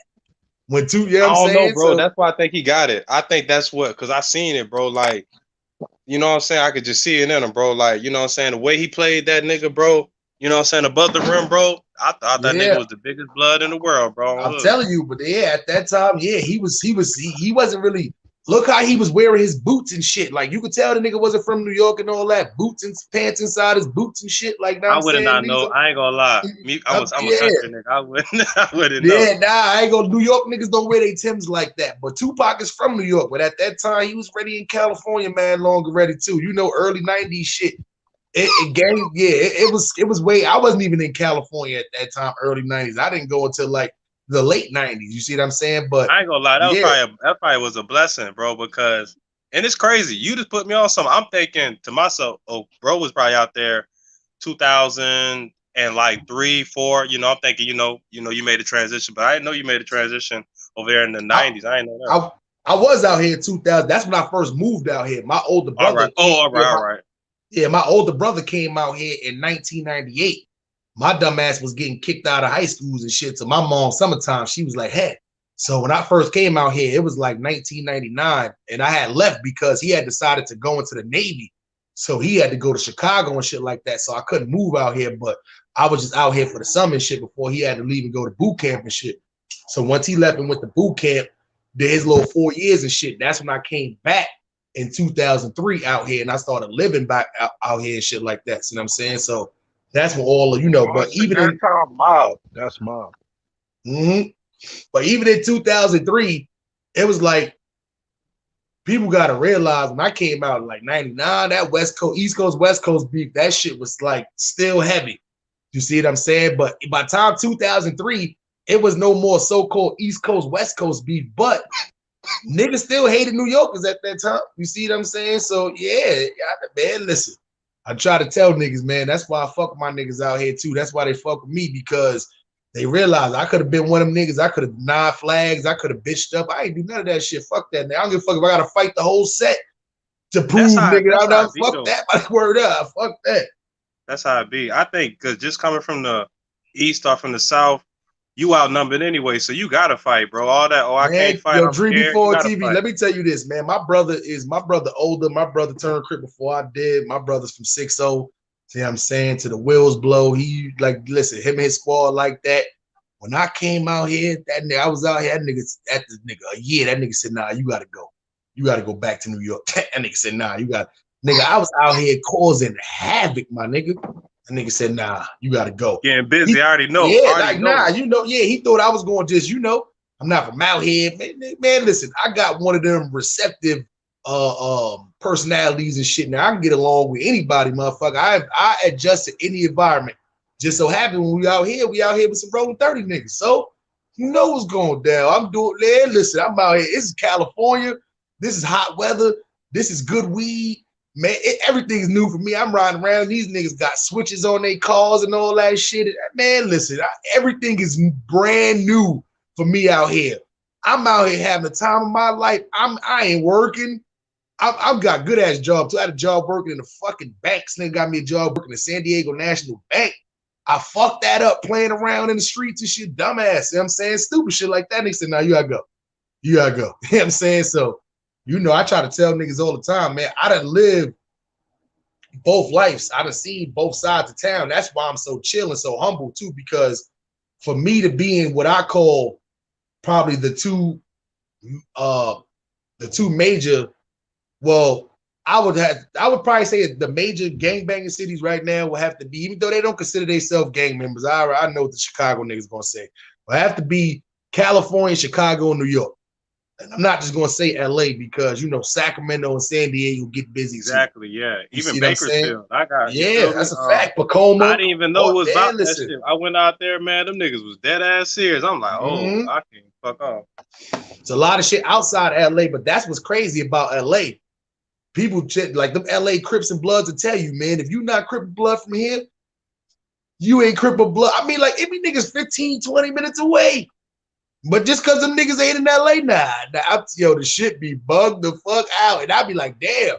Like, y'all niggas gotta eventually accept that the shit that spread, my nigga. Y'all niggas started some shit that it spread, my nigga. That's what I was telling that's what I was telling the homie of mine. I was like, well, first and foremost, you gotta be upset with your friends and comrades because they came out here on the East Coast, fucking with our women, fucking with our dope or whatever it was, and y'all fuck with us, and that's how I go. You feel me? So it's like it's the same thing.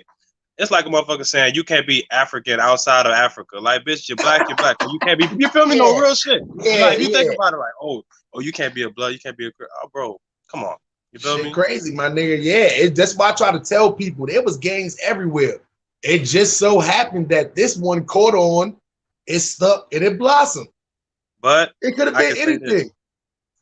I think the reason why people got a mindset like that because our leaders were teenagers and young adults.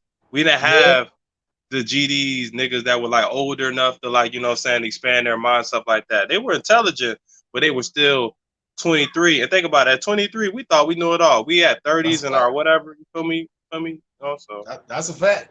And the crazy part, this is why I tell people all the time, right?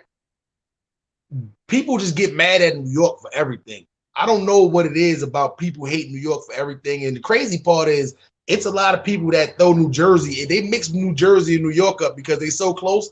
They think it's the exact same thing. You see what I'm saying? And I was one of them. Yeah, demographic wise, but gang wise, no. New Jersey, especially on the Crips side, all their Crips, they had Crips out there since the 80s, first and foremost. Second of all their Crips is descendants from LA sets. Like, they don't have New York Crip sets inside of Jersey. You see what I'm saying? There's a couple of New York blood sets that's running around in Jersey, but New York Crip sets, nah. You see what I'm saying? So it's like and it's right across the water. So you mean to tell me it's been cripping in Jersey for probably like 7 to 10 years before the shit even hit New York? But it was Crips in New York. It's just, it was no Bloods out there. There's no need to start Bloods if there's no Crips. But wherever Bloods go, Crips gonna follow. Wherever Crips go, Bloods gonna follow. It's like that everywhere. I don't care if there's no Bloods right now in Iowa, which I think they are. If somebody started Blood set right now, I guarantee you them Crips that been out there chilling, not even mentioned, I guarantee you that's what happens, my nigga.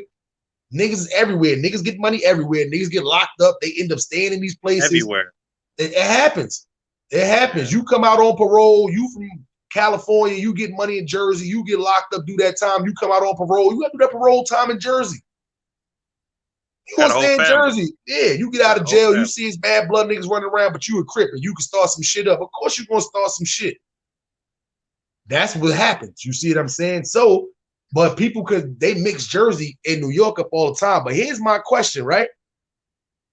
Nobody never say anything about the Latin Kings that drifted from Chicago to, yeah, but hold on. Nobody never say nothing about the Black P Stones that came from Chicago to LA and they switched the whole Black P Stone shit up. Nobody don't talk about that. Nobody, people so quick to talk about Bloods and Crips in New York, but nobody talk about how Black P Stones went from Chicago to LA and flipped to a whole different shit.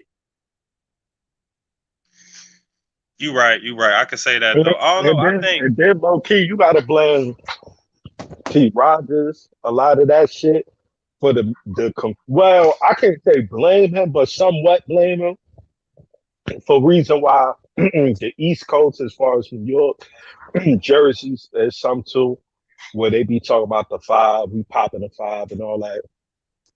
And that's because of T. Rogers. You know what I'm saying? With that P Stone shit, that's his fault. Mm-hmm. And that's what people start confusing the knowledge. Because I remember, hearing people 6 popping, 5 dropping, 5 popping, 6, like all that weirdo shit. You know what I'm saying? Like, what are you talking about? I mean, like, but people were correlating. So of course, like, think about logic in a sense. If you don't know no better, if you hear a Blood saying 5 popping, 6 dropping, you're automatically assuming, oh, we 6. You know what I'm saying? Yeah. You know what I'm saying? That's what happened. Nah, we all got lied to.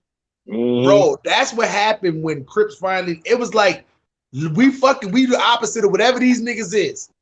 These niggas talk about some 5-point star shit, because remember, Crips there was GDs already in New York, and the Blood niggas and GDs didn't get along, because I try to tell niggas GDs wore blue flags on the right side, as well as every gang was wearing a black flag. And they, so it's like at the end of the day, the Blood niggas ain't get along with the GDs, and the GD niggas is 6-point star this, 6-point star that. Oh, they wear blue flags. We being man, yo, listen, I'm telling you, people be thinking it's some big super scientific shit. It's not a lie. It's not a lie at all. They were saying, it was the 8-ball, but I think all that started, honestly, in like the Midwest, and then motherfuckers just ran with it. Cause all that under the, what's under the brick road, all that weird stuff. And then once we all found out, all 3 of us found out what it was, I think every real Lohc said, fuck that. We refuse to be jacking some fake shit. Like we doing too much, you feel me, to be, you know what I mean? So that's what happened. But yep. And niggas like me had to find out the hard way. We all found out the hard way. Fuck that. Nah, I had to come. I came to California. Oh, no. No, everybody had to do that shit. About the harder way. He ain't find out about the harder way. Can you imagine coming to California for the first time? You around Crips and niggas, and then you telling niggas you Crip. Well, listen, I told this story already. Niggas is like, oh, all right, you Crip. Let me see the C-Walk.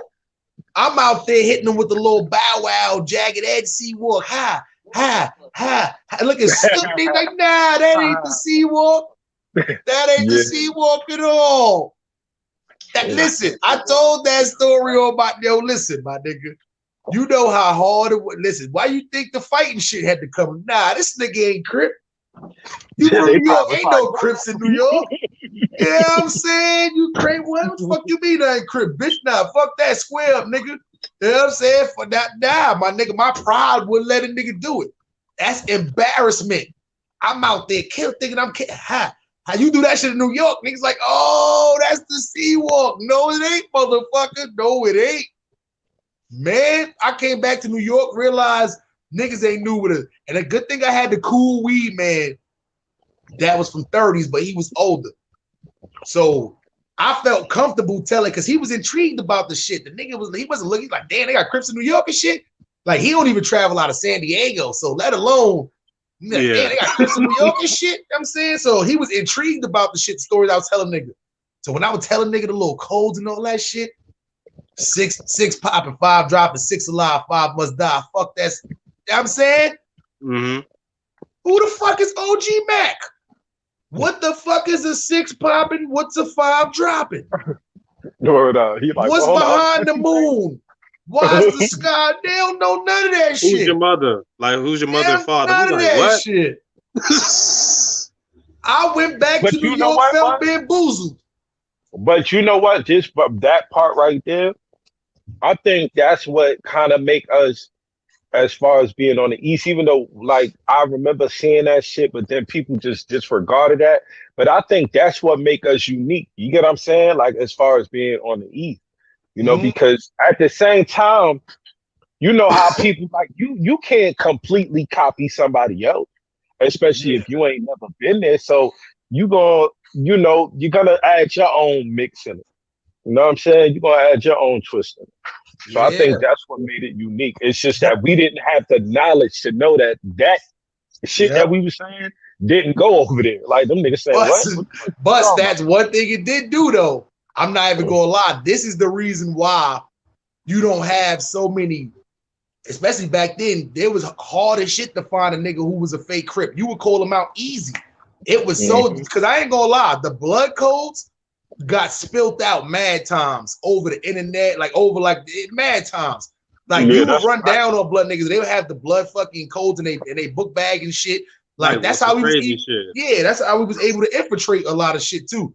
So they codes got spilt out a lot. But as far as Crip codes go, it brung a structure to the East Coast. You see what I'm saying? And it kind of canceled out a lot of niggas from having a majority of fake niggas.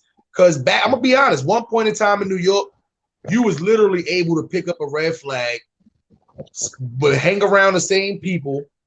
Just because sometimes your cousins would be blood and shit, and you would be playing around, start throwing up the handshake with them and all that. You see what I'm saying? So it happens a lot. The next thing you know, you rocking a red flag. The next thing you know, like years done passed by, you done been using the blood lingo, hanging around. Next thing you know, you just blood. You see what I'm saying? So that happens a lot of times, but you didn't see too much in the Crip side, because if a nigga came up talking about you was Crip, that's what they was asking you. Yeah, what's under your bed? See what I'm saying? What's the triple C's? You see what I'm saying? Shit like that. What's behind the moon? You see what I'm saying? The shit like that. You see, it would be mad codes behind that. I'm saying, what the word Mecca mean? I'm saying Adidas. It was bad. Yo, I know so Adidas, much. You got me, but Mecca, you fucked me up on. I ain't gonna lie, I was fucked up with the Mecca. You would have hit me on that one. You would have got me on that. You know what I'm saying? Yo, every clothing word had different, that had pretty much had name for it. Mecca was mainly every Crip already. You see what I'm saying? So it's like you had mad different ones that meant different shit, but we didn't realize out here in California, the hats and all the clothing and shit, that's the only shit that was the same. K-Swiss, the meaning for K-Swiss, the meaning for Adidas, Fila, shit like that. You know what I'm saying? Nike. So I noticed it was only certain shit that Crips was wearing out here because it was meaning for it. That's the only shit I had right out of all the knowledge I had learned in my first 4 years of being a Crip was the fucking clothing. That was it. So when I'm telling the OG nigga the story, he like, yo, don't tell nobody none of that shit, son. Know what I'm saying? You know what I'm saying? He like, yo, I don't know what the fuck's going on out there. But he was the first one that told me that my set even fully, he's like, I know about my set from LA and all that, but this is my first time in California. he was the one that was telling me a lot about the Martin Luther King Park and you know the areas and all this shit. You see what I'm saying? So he was looking out for the nigga, but I ain't gonna lie, it's like, you know, nigga, once I went out there and bust that little Bow Wow jagged edge C-walk, nah, my nigga, nah. It was over, my nigga. So, you know, that's what you gotta do. Sometimes, you know, you as the OG nigga, you gotta like, you know, even if you gotta tell niggas like, listen, I understand, I ain't gonna just call you fake. He ain't do none of that shit on no fake shit, none of that shit. Like, I just gotta tell you that shit wrong. So when I got back to New York, I'm telling all my blood cousins and shit like, yo, ain't no non-trade gangsters out there. Like, I went to the Weed Man probably for like, I'm telling this nigga story. I'm going there to buy weed. He coming in there just telling me to come in there and shit. He don't be bringing hardly nobody in there. That nigga rolling up blunts and shit like, nah, man, we just want to smoke. I need to hear some of this New York shit. You see what I'm saying? Like, this was an old, he had a slow bop. You know what I'm saying, Caleb, yo, what up, cuz? You see how he was one, you know what I'm saying? Like, he was one of those. He wasn't super old, but yeah, I ain't gonna lie, man. Salute to my nigga D Nutty, man, out here in Dago, man. See what I'm saying? So, yo, I ain't gonna lie. That nigga kind of like saved my life. So when I got back to New York, I'm telling my cousin, yo, ain't no GKB out there. Ain't no sex, money, murder out there. Ain't no non-trade gangsta out there. They don't know nothing about no UBN. At this time, you had a couple of little Pyrus in New York that was on their shit talking about, oh, we rock reds to the left. That shit didn't exist out there. I'm like, what the fuck is we out here doing, my nigga? I'm like, yo, so at that time, I ain't give a fuck who was walking around. Niggas was fucking getting 6-point stars tatted on them and getting 6-point star fucking burns. And I ain't doing none of that shit. Man, listen, I remember I went to the meeting, told nigga, man, listen, y'all out here. I just came back from California, nigga. They don't know about none of this shit out here. You should have been the big homie from now. Like, yo, this some bullshit. What? My nigga, they don't know about nothing. I ain't gonna lie, cause in the late 90s and shit, you didn't have too many like people saying, oh, I'm out here from California and all that. Like, but once the 2000s hit, niggas was like coming like the regulators. Like, nigga, I'm not from here. Like, they were doing the whole thing, bro. That shit was crazy. That's a fact, my nigga. But I ain't gonna lie, nigga. I had to learn the hard way. I couldn't wait till niggas came out there to New York. I'm in California just looking and sounding stupid like a motherfucker the first time. But by time 2003, I got back out here though. Oh, it was a whole new ball game, my nigga. You see what I'm saying? Nigga was a little older. Definitely. Yeah. Bro. I wasn't no teenager no more. So, you know, I'm out here as a teenager. I'm saying, shit, 99, well, I was 15 years old. You know what I'm saying? So it ain't even like I'm 15 years old, maybe just about to turn 16. So I had to learn the hard way, my nigga. You know what I'm saying? Out here looking stupid, my nigga. My subscribers was dying when I told them niggas I was doing a little Bow Wow jagged edge fucking C-walk out here. Yo, with so many people outside, that's probably my most embarrassing California moment ever. That's why I realized when I came out here, I had to come correct. There was no coming out here as no New York Crip, not knowing your shit. By the time I came back out here in 2003, all these niggas was assuming I was from LA. You see what I'm saying? Because San Diego people, they really don't drift back and forth, you know, to LA too much. The West Coast 30s out here, they their own section. So they not connected to the West Coast 30. I mean to the Harlem 30s in LA. So they don't really go back and forth like that. It really ain't no need. So by the time I came back out here, what nigga? I knew what hats was. I wasn't talking about no kind of 6-point star shit or none of that shit. Yo. All right, now we getting at something, right? Now on the flip side of the coin, you come over here, niggas be hats this, hats that. Not even knowing that's Crip. That's some Crip shit and Watts and shit like that. But so, like, do you think that they should alter their lingo due to the fact of, you know, somewhere else that's referring to a Crip, or it does not matter because that's not over here? Nah, I ain't even gonna lie. Like, if you plan on coming back and forth to California, then you should definitely watch your lingo. Like, for instance, right? Like we was talking about this before. Like, for some reason, the Bloods out there is using Peter Roll. Like, I don't get it, because that's Grape Street shit.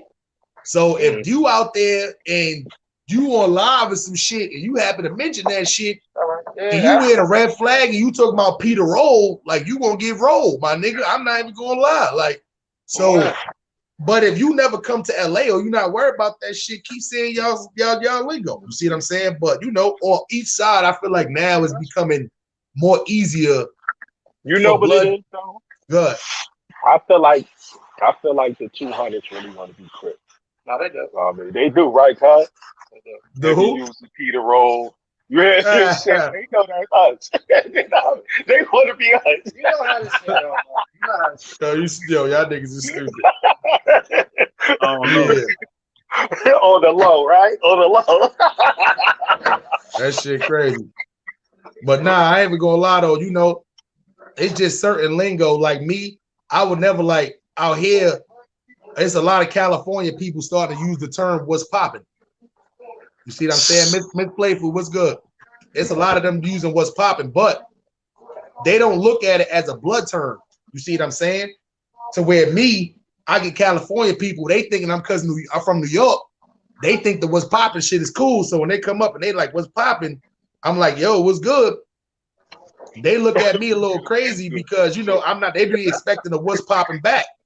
So I told a couple of my niggas out here, I was like, "Listen, if y'all in New York, don't use that term because really, like the only people who use that term is Bloods or people who want to be around Bloods or affiliated with Bloods." You see what I'm saying? So once again, it's like it's where you're at. In New York, what's popping is just what's popping. But if you go to New York, I mean, in California, it's just what it is. It's just it's regular. it's a regular word. They ain't tripping off something.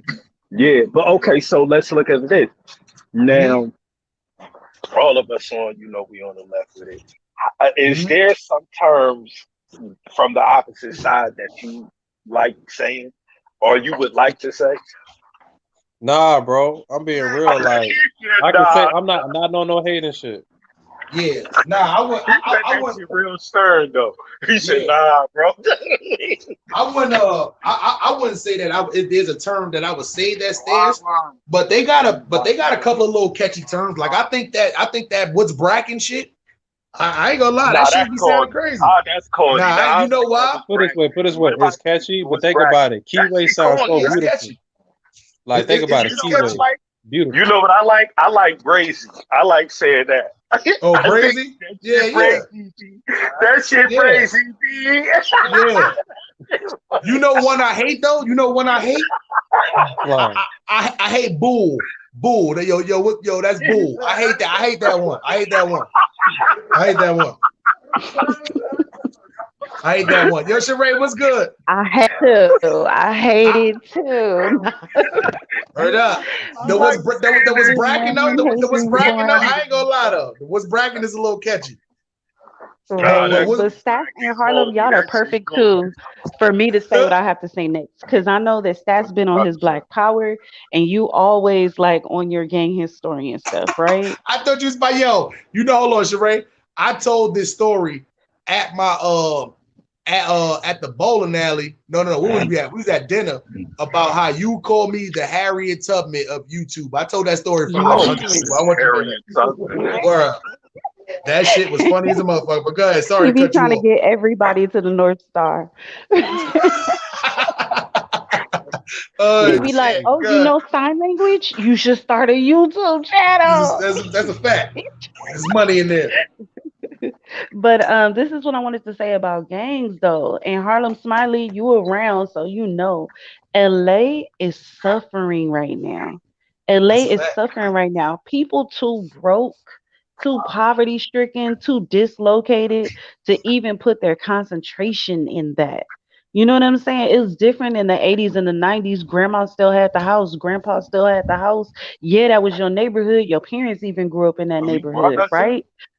But it's a different scheme right now. Due to gentrification, due to rising housing costs, even property tax, if you already own the house, people ain't finna represent or fight over a block they can't even afford to live on no more.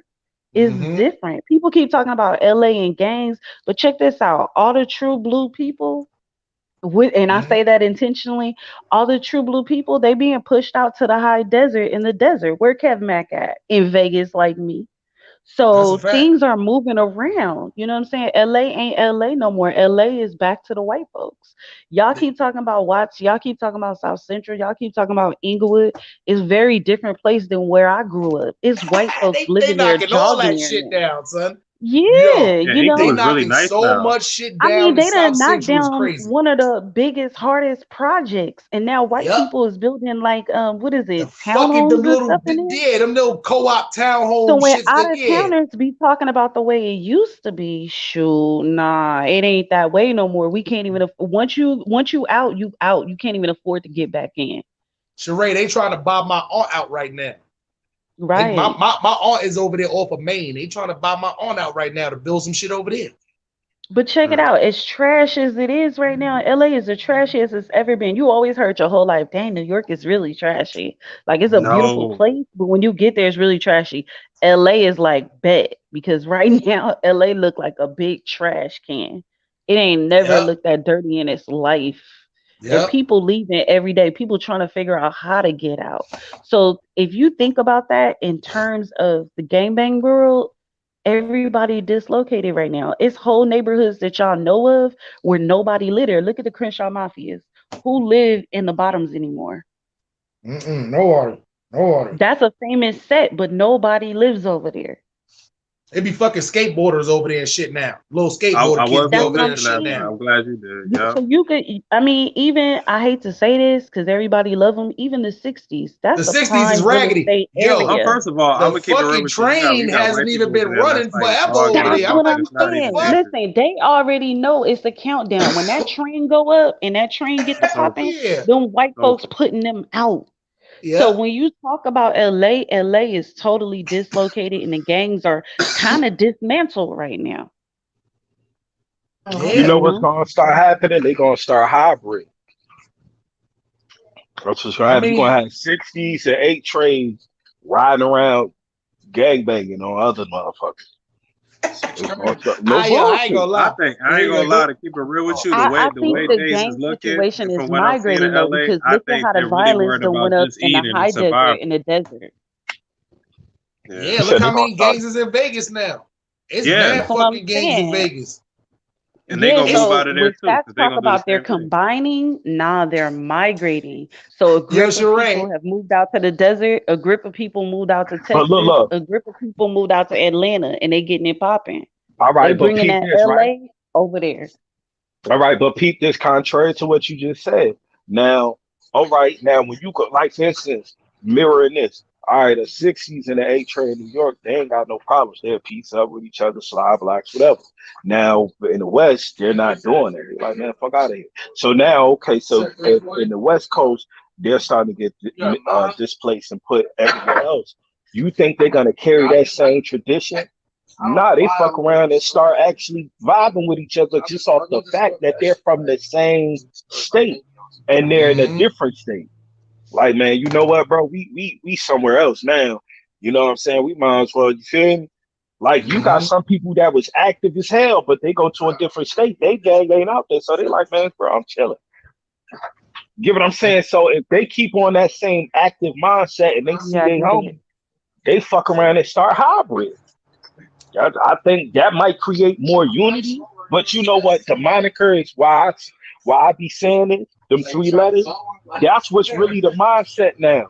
It ain't no more that such and such this. It's like you rock with who you rock with. Point That's a blank. Period. fact. Yo, That's what Sheree, I'm. You know. yep. Have you seen that difference out there? Because me in Vegas, I ran into this guy from 60s that's out there.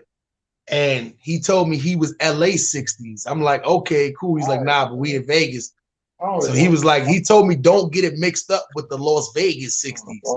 So Oh inside of yeah. Las Vegas, you know that Oh they have yeah. two different roller 60 sets in Las Oh Vegas. yeah, and it's That been shit that way since I came here because for people mad will say that long. they are, and all of us LA people will just turn back and be like, "What? Nah, nah." Yeah.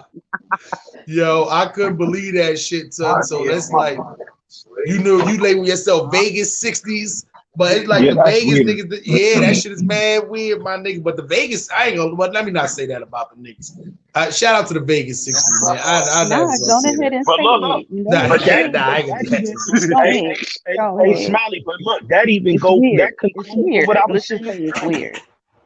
What you That said, conclude Stat? with what I was saying. I say that conclude with what I was saying earlier. Like that correlates with it. You know what I'm saying? Now you go into different places, people start stamping they shit. Now he probably running off the same information from being from 58th and Brian Hurst or whoever, and he Mhm. going to he in Vegas. So all right, so I'm about to start this chapter. But you know what? I want to have Hold some up, type. Stats. Hold up, man. Yo, one of my moderators, y'all want to do this honor of getting Stats Chuck Willery 280 out of here? Yeah, I seen The that shit. fuck? Chuck I had Willery. looked up. That's my I had nigga looked up. too. Yeah, I looked up the name. I'm like, who's Chuck Willie? You know what I'm But saying? The fuck? yeah, so like, all right, so now, because you know, people at the end of the day, people be wanting some type of stamp of on their shit. Like, yeah, I started it. So they gonna go somewhere else and Vegas and be like, look, yeah, we gonna be 60s, but we gonna be such and such 60s.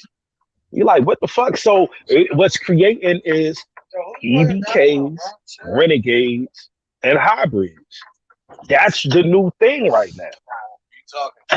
You know what I'm saying? Yeah, That's the that's a whole new fact.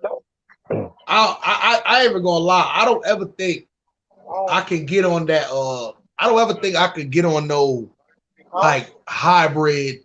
Like I could do that in like business, like a business venture, as far as work with somebody from the other side. But as far as me like join like a hybrid gang, like I could never create some shit to where it just look like that. Like, you know what I'm saying, like, I don't know. Maybe that's just me from the old school having morals and shit. But you know, yeah, like the whole shit that's going on in Brooklyn right now. I would never like me, I would have just been a Brooklyn Crip from my home set. Like I wouldn't have Oh been my joining no God. Can side. I Like just I say that I'm No, such but a look, fan but of Smiley. Jester the Clout Chaser? I can't believe he's listening. nah, Def usually tuned in. Good. Yeah, but that's a fact. Like Smiley, like if that like mindset, like especially when you've matured so much into the roots of from what you claim, it's Mm-hmm. not expected of you to join that. That's more of a new era thing. Like that's why I be saying, like, because you're older than me, I'm in the purgatory of the new age and from which you came from. So that's why I will be more so onto it opposed to you because I'm in the middle of all of that. You know what I'm Yeah. saying? It's all about the age bracket that individual, came in. Like, that's like a 38-year-old talking about he woo. What? Yeah. That would be weird. You got That's some though. weird. Yeah, you got some, but at the same time, what they trying to do, they actually trying to be the big homie of that. Get what I'm saying? That's their motive. They not doing it But can I, because like, oh, they out here doing the same thing as the younger individuals. They doing it because they trying to be like the mentors, the big homies of that. You get what I'm Yeah. saying? And but hold can on I one Exactly. tap in second. 1 second? Yeah, I got you. Hold on LA 1 second, Ray people Ray. try to click The with the ones that are out here. It's them who uh-huh. reject LA people. They say numerous times LA is too active. LA be too much wilding. They don't Uh-huh. want them. They don't want to uphold it. They don't want to do nothing. It's like you saying you this, but you don't want to do nothing. So they'll tell you. You come out here, they'll tell you over and over. LA is too wild. We don't want nothing to do with them. But it's like Yep. if you're from LA and you're from that organization and you come out here, you're like, why are y'all allowing this? Why are y'all doing this? And the Vegas people don't want to fall in line. That's the conflict. Yeah, no, that's a fact, man. And one thing too, it's like you gotta realize too, it's not like that anywhere else. That's why we put emphasis on Las Vegas. That's why it's weird to me because if you 6-0 from Florida, if you 6-0 from New York, if you 6-0 from North Carolina, if you 6-0 from Jersey, if you 6-0 from a lot of these places, they don't consider themselves different from the 6-0s in LA. Now, whether the LA 6-0s may feel different ways, it's a different story. But I can tell you right now, the 6-0s in other states don't say, "Oh, well, we're different 6-0s from the 6-0s in LA." But the Las Vegas 6-0s, they make emphasis and let it be known that they're different. You see what I'm saying? So I don't know if it was the LA 60s that Yeah, did they that, the ones that or reject LA. but it was They the draw the yeah, line. They correct. be So like, they yeah, we're Girl Scouts, but we don't sell cookies. that's a fact. But yeah, That's yeah, like look, but see, now good. that goes into what I was saying earlier. People want to have their own identity. Like everybody, there's nothing new under the sun. So what they want to do is like, all right, we're gonna take y'all blueprint, but at the same time, I'm gonna stamp my shit under this though, and we gonna do a little bit of this. So instead of move it to the right, we gonna go to the left. You know, just stupid stuff. But they're basically practicing the blueprint that which already was laid. Mm. Yeah, Like that's a fact. that's what people doing. They just basically want to have some kind of separation to where as though they can say we own this. Like, nah, this is ours. You know what I mean? Yep, that's a fact. And Yeah. politics really be different from state to state though. And Alpha Male, that's a fact. But you know what it is though too? I felt like it's a lot of falling in line that happened. New York realized that Jersey already been on pace following California ways forever. New York on the Crip side, a lot of us for the most part, especially if you from a state that set that was sanctioned in LA. If you bang a LA set, then 9 times out of 10 you done fell in line and you done follow those ways. So what happens is too, now that New York is happening in New York, it's a lot of other states that's doing the exact same thing. It's a domino effect. That's all it is. If you do it in one place, they correct it in another place. The next place who followed them is going to correct it. A lot of people don't realize too. And down they have Bloods and Crips down south in a lot of states, especially like Texas. But a lot of the stuff that you see on the Eastern Seaboard is a direct connection to New York. As far as these states, when you go to like gangs, let's go through. We're gonna skip Jersey. We're gonna say New York, Pennsylvania, Delaware, Virginia, North Carolina, South Carolina, Atlanta, all the way down to Florida. Now, not every set. We're not saying what happened, and we're not saying this every set, but at the same time, it's a lot of those sets, especially on the Blood side. You find a lot of UBN sets in Florida. From Florida all the way up into New York, you find a lot of UBN sets on there. But as far as Smile, I can tell you one thing. They just had a hood day for the Fruitown Brims, and I know you're familiar with Lil Stretch out of the Fruitown Brim. You know, real respectable brother. And think about it. This is Florida, and this is on YouTube. 2021 for Fruitown Brim, they had a hood day out here in Florida. So I mean, you gotta understand, it's a small world. A lot of people have big families. A lot of people aren't from California, but we're big factors that live in California, and you know, it just travels and migrates around and stuff like that. And like you were saying, people fall in line, and you know, can't fight the truth. Look, peep this though. I bet you this right here. This is about to be the napalm bomb. A lot of people don't realize this with the whole what you just said, GKBs and Sean. A lot of them created. Like as far as Jersey, like they like how you say Corey King, there's another Corey King in Jersey, meaning not his name, but as far as his stature. Meaning like there's some type of separation. Like cause you know what I'm saying, people they not running around calling themselves hurt. They're not saying icy, none of that shit. They just saying they shine or whatever. So that's why, and also a lot of people don't pay attention. Like Jersey also contributed to a lot of that down the eastern, you know. For instance, like the dude Treble, like he be saying school.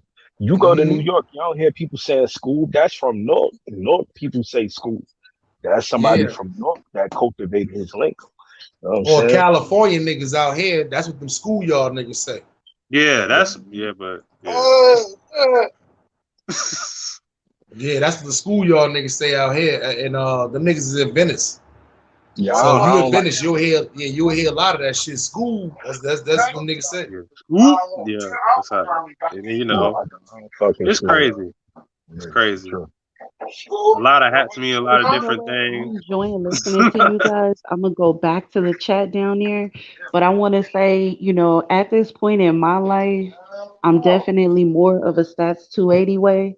I believe that we suffering so much and we're the main people that they're setting up to suffer, that you need to represent your family and your family survival, and all that gang stuff ain't gonna help us survive and thrive.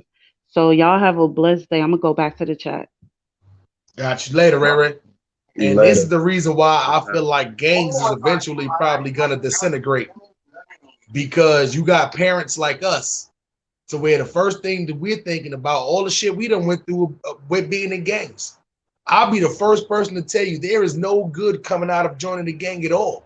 That's why can't nobody call me, be like, yo, put me on. And nah, the weirdo shit I be getting on social media is crazy. Come on, big homie, I'm trying to come home under the set. Like, nah, y'all niggas is bugging and all that. Y'all niggas is bugging, my nigga. Like, I would never let nobody join the gang, let alone my goddamn kids. And because I'm a parent that I went through that, I know the signs to look for that our parents didn't look for, because especially growing up in New York, our parents don't know what the fuck a blood or a Crip was and none of that shit. My mom's worked in Rikers Island. That's the only reason why she knew what the fuck going on. And a lot she of was our working parents on the West and the South are not from here. Yeah. So they have no idea what the fuck going on, to where in LA, you know, it's a lot of grandparents and parents. They done been running the streets with them niggas and shit. So they know it's regular out here. But our parents don't know. But now us as parents, we're not gonna let our kids get involved in that shit at all. Okay. So I feel like it's a lot of parents that think like that now. So we know the signs to look for. So a lot of that shit is gonna disintegrate in the next 15, 20 years, because if our kids not involved in it, their kids not even gonna know anything about it. You see what I'm saying? They're gonna just stop doing it on the streets. They're gonna start doing it on the video games. Yeah, shit crazy. That's why I'm not even gonna lie to. It's like, as much as this YouTube shit is good, that's why I hate people that just come on here and just tell a whole bunch of just like jail stories and shit like that. You see what I'm saying? Because it's like, it's a difference if you sit here and you telling shit that you went through in the jail and you want people to know the story, but at the end of the day, it should always have a message at the end of the shit. The reason why you should not go through this situation. It shouldn't be just, oh shit, I did a what's name and I was selling drugs and I stabbed this nigga 3 times in jail, and that's how it goes down in jail. Like, that shouldn't be the whole fucking message. Like, that's stupid as fuck. You see what I'm saying? So at the end of the day, it's like, even though these kids can watch stuff and they can be entertained, long as it has a message at the end of the situation, then it's good. You see what I'm saying? Like, we've been talking about a lot of shit, but it wasn't no shit encouraging nothing up here. Wasn't nobody glorifying nothing. We was literally just up here talking about the gift and the curses of being a blood or Crip while you on YouTube. It's a gift because you can actually tell people the story and shit and let them know what not to get themselves into. But the curse is the consequences that come behind it. You see what I'm saying? So when you doing this shit, you got to tread very lightly with shit you talk about and how you talk about shit. And you can't come up here and be bullshit. You must know your shit. So it ain't been one person in the comment right now. We've been up here 2 hours that been disputing anything we've been talking about. Oh, nah, that's wrong, or nah, that's wrong. And nah, niggas don't do that, because real niggas recognize real niggas. Yo, that's a wild. Oh shit! Big Cat shit. You know, hold up. Which Big Cat? Which one you referring to? The one that in Inglewood? Because I know I know somebody from W that they named Tank at Dutchy the Great. Yo. What's good? What's good? What you up to, Not family? much. No, I just had a question for y'all, because y'all, I think y'all two a little bit older than me. I think me and Stats about the same age. But BD though, I just wanted to know if y'all knew of anything about like BDs being as widely spread as like GDs are. Now I'm gonna be honest. This is something Popcorn and Death of the Clout Chaser know way more. People ask me that all the time. Why don't I speak on the BDs? I'm gonna be honest. I have never ran into a BD before. I don't have too much information on the BDs. Same thing with like the vice lords. I actually might know more about the vice lords than I do about the BDs. You see what I'm saying? So I'm gonna be honest, like I've never, that's why I don't talk about them, because I don't hear no negative shit about them. I don't hear no positive shit. It's almost like they really especially when it comes down to this YouTube shit. It's like, you know, sometimes certain gangs like the Vice Lord, I feel like they're very private. Like them niggas remind me of like Freemasons. You see what I'm saying? Word up or some shit like that. Wait. Can I interject though? Good. Now you said but that's what a lot of people keep forgetting this. That's why they don't call themselves like, you know, how we gang members or whatever. A lot of that shit comes from that type of doctrine, Freemasonries, and because they used to meet up in churches and lodges and shit like that. GDs, all them dudes. They all used to meet up in like, you know, temples and get the, like, that's why, you know what I'm saying, they be like, yo, if a dude ain't bathing or his hygiene that's a disciplinary action. Like, it's different. So that is true. They are like what you just said, like Freemasons. A lot of that shit. Never heard of the BDs in Florida, but heard of a lot of black gangster disciples, and most of them was out of Texas. The GDs, they spread, you know, worldwide, especially in the South. But to be honest, the first time I ever heard of a black disciple was when Chief Keef mentioned it. You feel me? Yeah. Okay. Yeah, I be seeing them up in New York and shit like that. I'm from Maryland, so like, I don't really be running into them like that. But they very organized, though. I could say that, though. One thing, they're actually organizations. Like, if you let them tell it, you know what I'm saying? How they roll and move, you know, they move, you know what I'm saying, real discipline or whatnot. So that's kind of an admiration, you know, because I think with them, like, when it comes to black organizations, they had great intentions, but I think just like every group, we fucked up, you know what I'm saying? We start eating each other. And like Cuz Smiley was saying, this shit's going to, you know, drop, you know, 15 years from now. And I think hopefully something positive will get out of it. Because I mean, like, honestly, bro, I think only race that really doesn't have real role models besides rappers. We, you know what I'm saying, like the role models we have is in our household, or if they're not in our household, they died or whatnot, and we ain't look up to them. We look up to rappers, we look up to people with chains, stuff like that. And there's nothing wrong with looking up to success. We choose that though, like subconsciously we choose that though. Yeah, but there's plenty of black people that's out here doing the same stuff that white people are getting praised for. You feel me?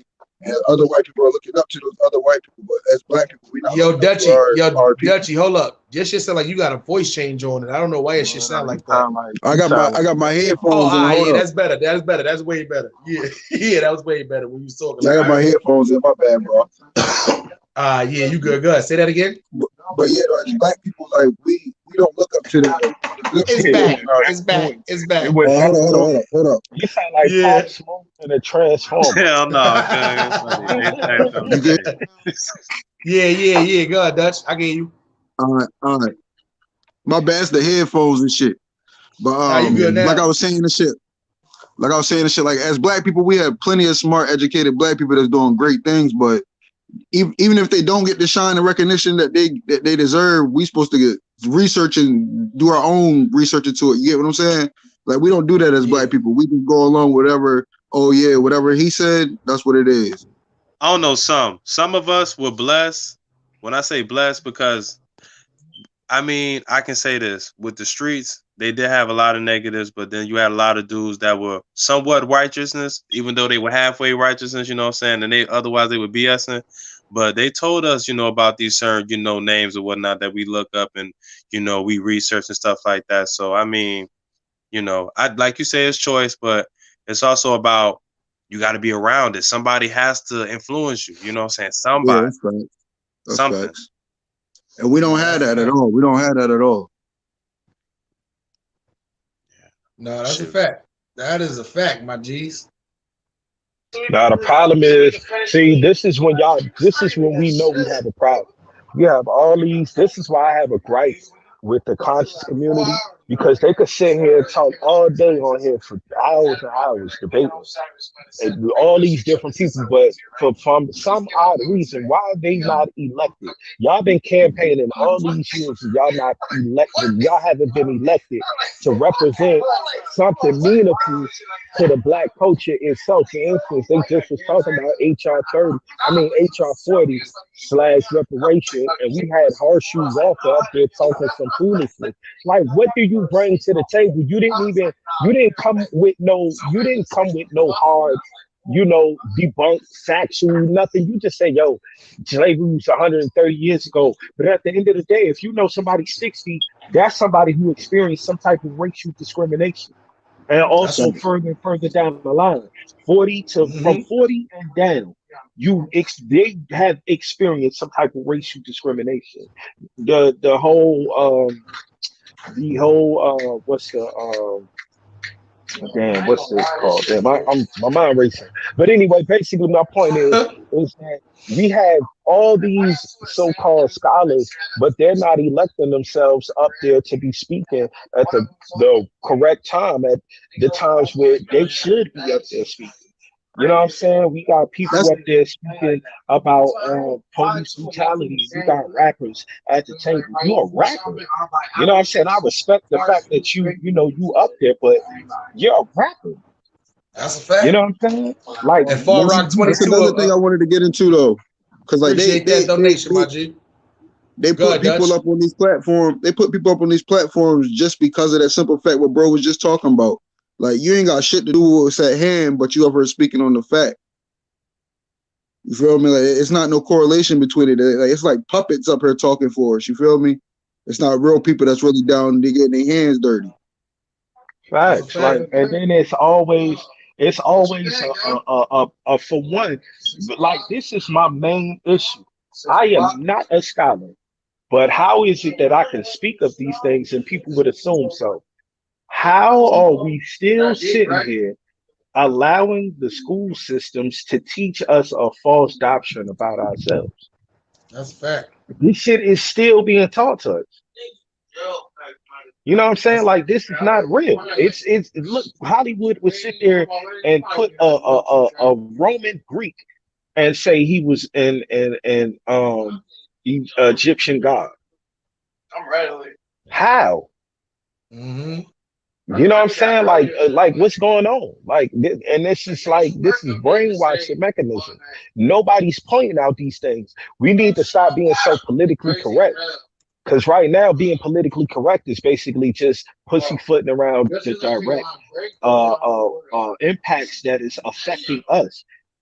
You know what I'm saying? That's the problem. Like, they stacking the deck, and we helping them so-called do it. You know what I'm saying? We not actually like, listen, bro, you ain't about to put that foot there because this is gonna stop us from crossing the, getting across to where we need to go to. You know what I mean? Like, they stacking the deck. No, that's the absolute fact. That's the absolute fact. And I honestly feel that if, like, individuals coming from this so-called culture that we claiming and running around here doing it, if we have more people that get their mind right and start, talking some different shit, you'll have people catch on. You know what I'm saying? You're gonna have people catch on. You may not be the person to execute the moves, but if you at least speaking it, somebody may take what you're saying, the blueprint that you're laying out, and actually go further than you. That's the whole point. You know what I'm saying? Some people be like, practice what you preach, and also, move with it. Sometimes an individual can know everything, but know not how to go about it. So therefore, he's going to speak it, or she's going to speak it for those to possibly pick up where they lack at. That's why you need a team. I feel like I'm watching a documentary. That's a fact. That's an absolute fact. I got real philosophical. Yeah. Nah, listen, that was good right there. That shit had me tuned out. And that's what I try to tell people, man. If you don't got a good team behind you, man, it's like listen, you can do shit by yourself like a motherfucker. Yeah, hold on. Hold on. But the community is better. Wait. Yeah, go ahead. Talk your shit real quick. I said community is better though, man. If we all link up, you know what I'm saying? Because at the end of the day, we all lack in some type of, form. So I think when we all come together and we all have a good conversation like we is right now, I think it'll let a lot of good vibes and a lot of good messages to be brought out. And, like you say, I may not be the one to execute it, you know what I'm saying? But hey, somebody be like, you know what? I'm fucking with this dude. I'm fucking with this dude. I'm going to hear this and keep continuing. That's where the disconnect come in too, though, folks. Because a young nigga like me, most of my peers, because I'm only 25, you feel me? Most of my peers, They're not sitting down having these conversations with niggas that's 30, 40, 50, you know what I mean? They're not having these conversations at all. They're doing it their way, and that's the only way they're going to do it. So if you want to order. Yeah, and that's a whole fact because at the end of the day, like that's why, like even with my panels, ain't nobody here perfect. So this is the thing. So don't expect anybody who's speaking to you when it's uplifting or whatever you want to take from it. Oh, yo, Stats, hold on 1 second. So Ambition, look, what you gonna do is right now when you watching my thing, just pause. That sounded a little crazy. When you watching the stream right now, just hit the back button, and you know right now you're gonna see like, you're gonna see dislike, you're gonna see share. Hit the share button, and then you should see it create posts. Hit create posts, and then you'll be able to do it like that. Go ahead, Stats, my fault. No problem. Yeah, so you know that's why, like me myself, like you know, say nobody perfect because you got to pay attention to the people that became something, you know, more than just a name. They eventually start to throw dirt on it. So don't expect nobody to be perfect. A lot of us see this. It's so crazy how us can be so judgmental against us. But when it come to everybody else, it's like, all right, whatever. Like, for instance, when y'all was using the comparison with Twin, he was like, yo, you go to different sectors. You don't see these type of things going on with people's, you know, taking your picture, putting all this type of stuff on it. We the only people that would demonize our own people. We the only people that sit there and humiliate and constantly come up with memes and all that with our own people. You don't see them other people. And this is something I realized, you know what I'm saying? They have a naive culture about themselves. When they do something wrong, they keep going. They don't pay it no mind. They don't point no attention toward it. But with us, oh my God, look what you doing. Look, pull out the camera. We love exposing ourselves. Yeah, it's a difference though, Stats. It's a difference though. Like you totally right though, bro. You right. But the way they do they dirt, they do all their dirt and hiding. Like they'll blackball their own people. You feel me? They'll make sure their peoples don't eat. You know what I mean? They make sure their peoples don't got no connections. You know what I mean? We be doing our dirt publicly, and they be bringing shame on us because the whole world can see it now because the internet type shit. But like.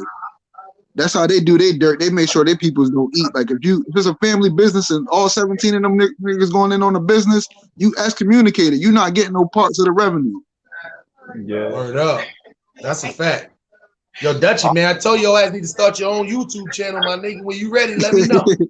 A lot of people been telling me that shit, A lot of people telling me that shit. Yo, stop playing, man. All you gotta do is hit that record button, my nigga. Or listen, I'm telling you, let me know when you ready, man. You know what I'm saying?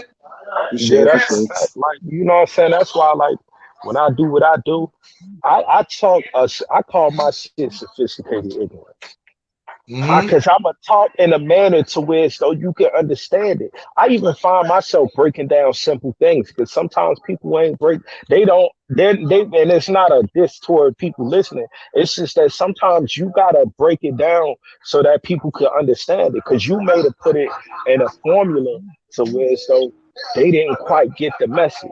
So I will break down my own shit. You know what I'm saying? So basically, my whole point is no matter what you're doing, and going back to what Smiley said, if you're going to tell your story, you have to bring some type of knowledge to the table.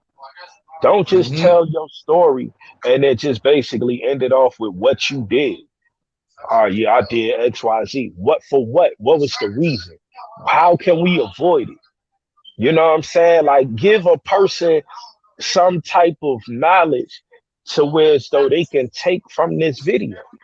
That's the problem. You polluting the airwaves with a whole bunch of what you did do. And 9 times out of 10, that comes to glorifying. You know what I'm saying? That basically, I'm not glorifying it. I'm just telling my story. If you telling your story and you're not giving a positive outlook at the end, you're glorifying what you did, which was negative. It's a fact. That's a fact. You know what I'm saying? So a lot of these dudes, you know, they be trying to get their second win, but they living in their second childhood. You ain't lying. That's a fact right there, bro. For real, like they living in their second childhood. They want to sit here and talk about all the wild stuff that they did.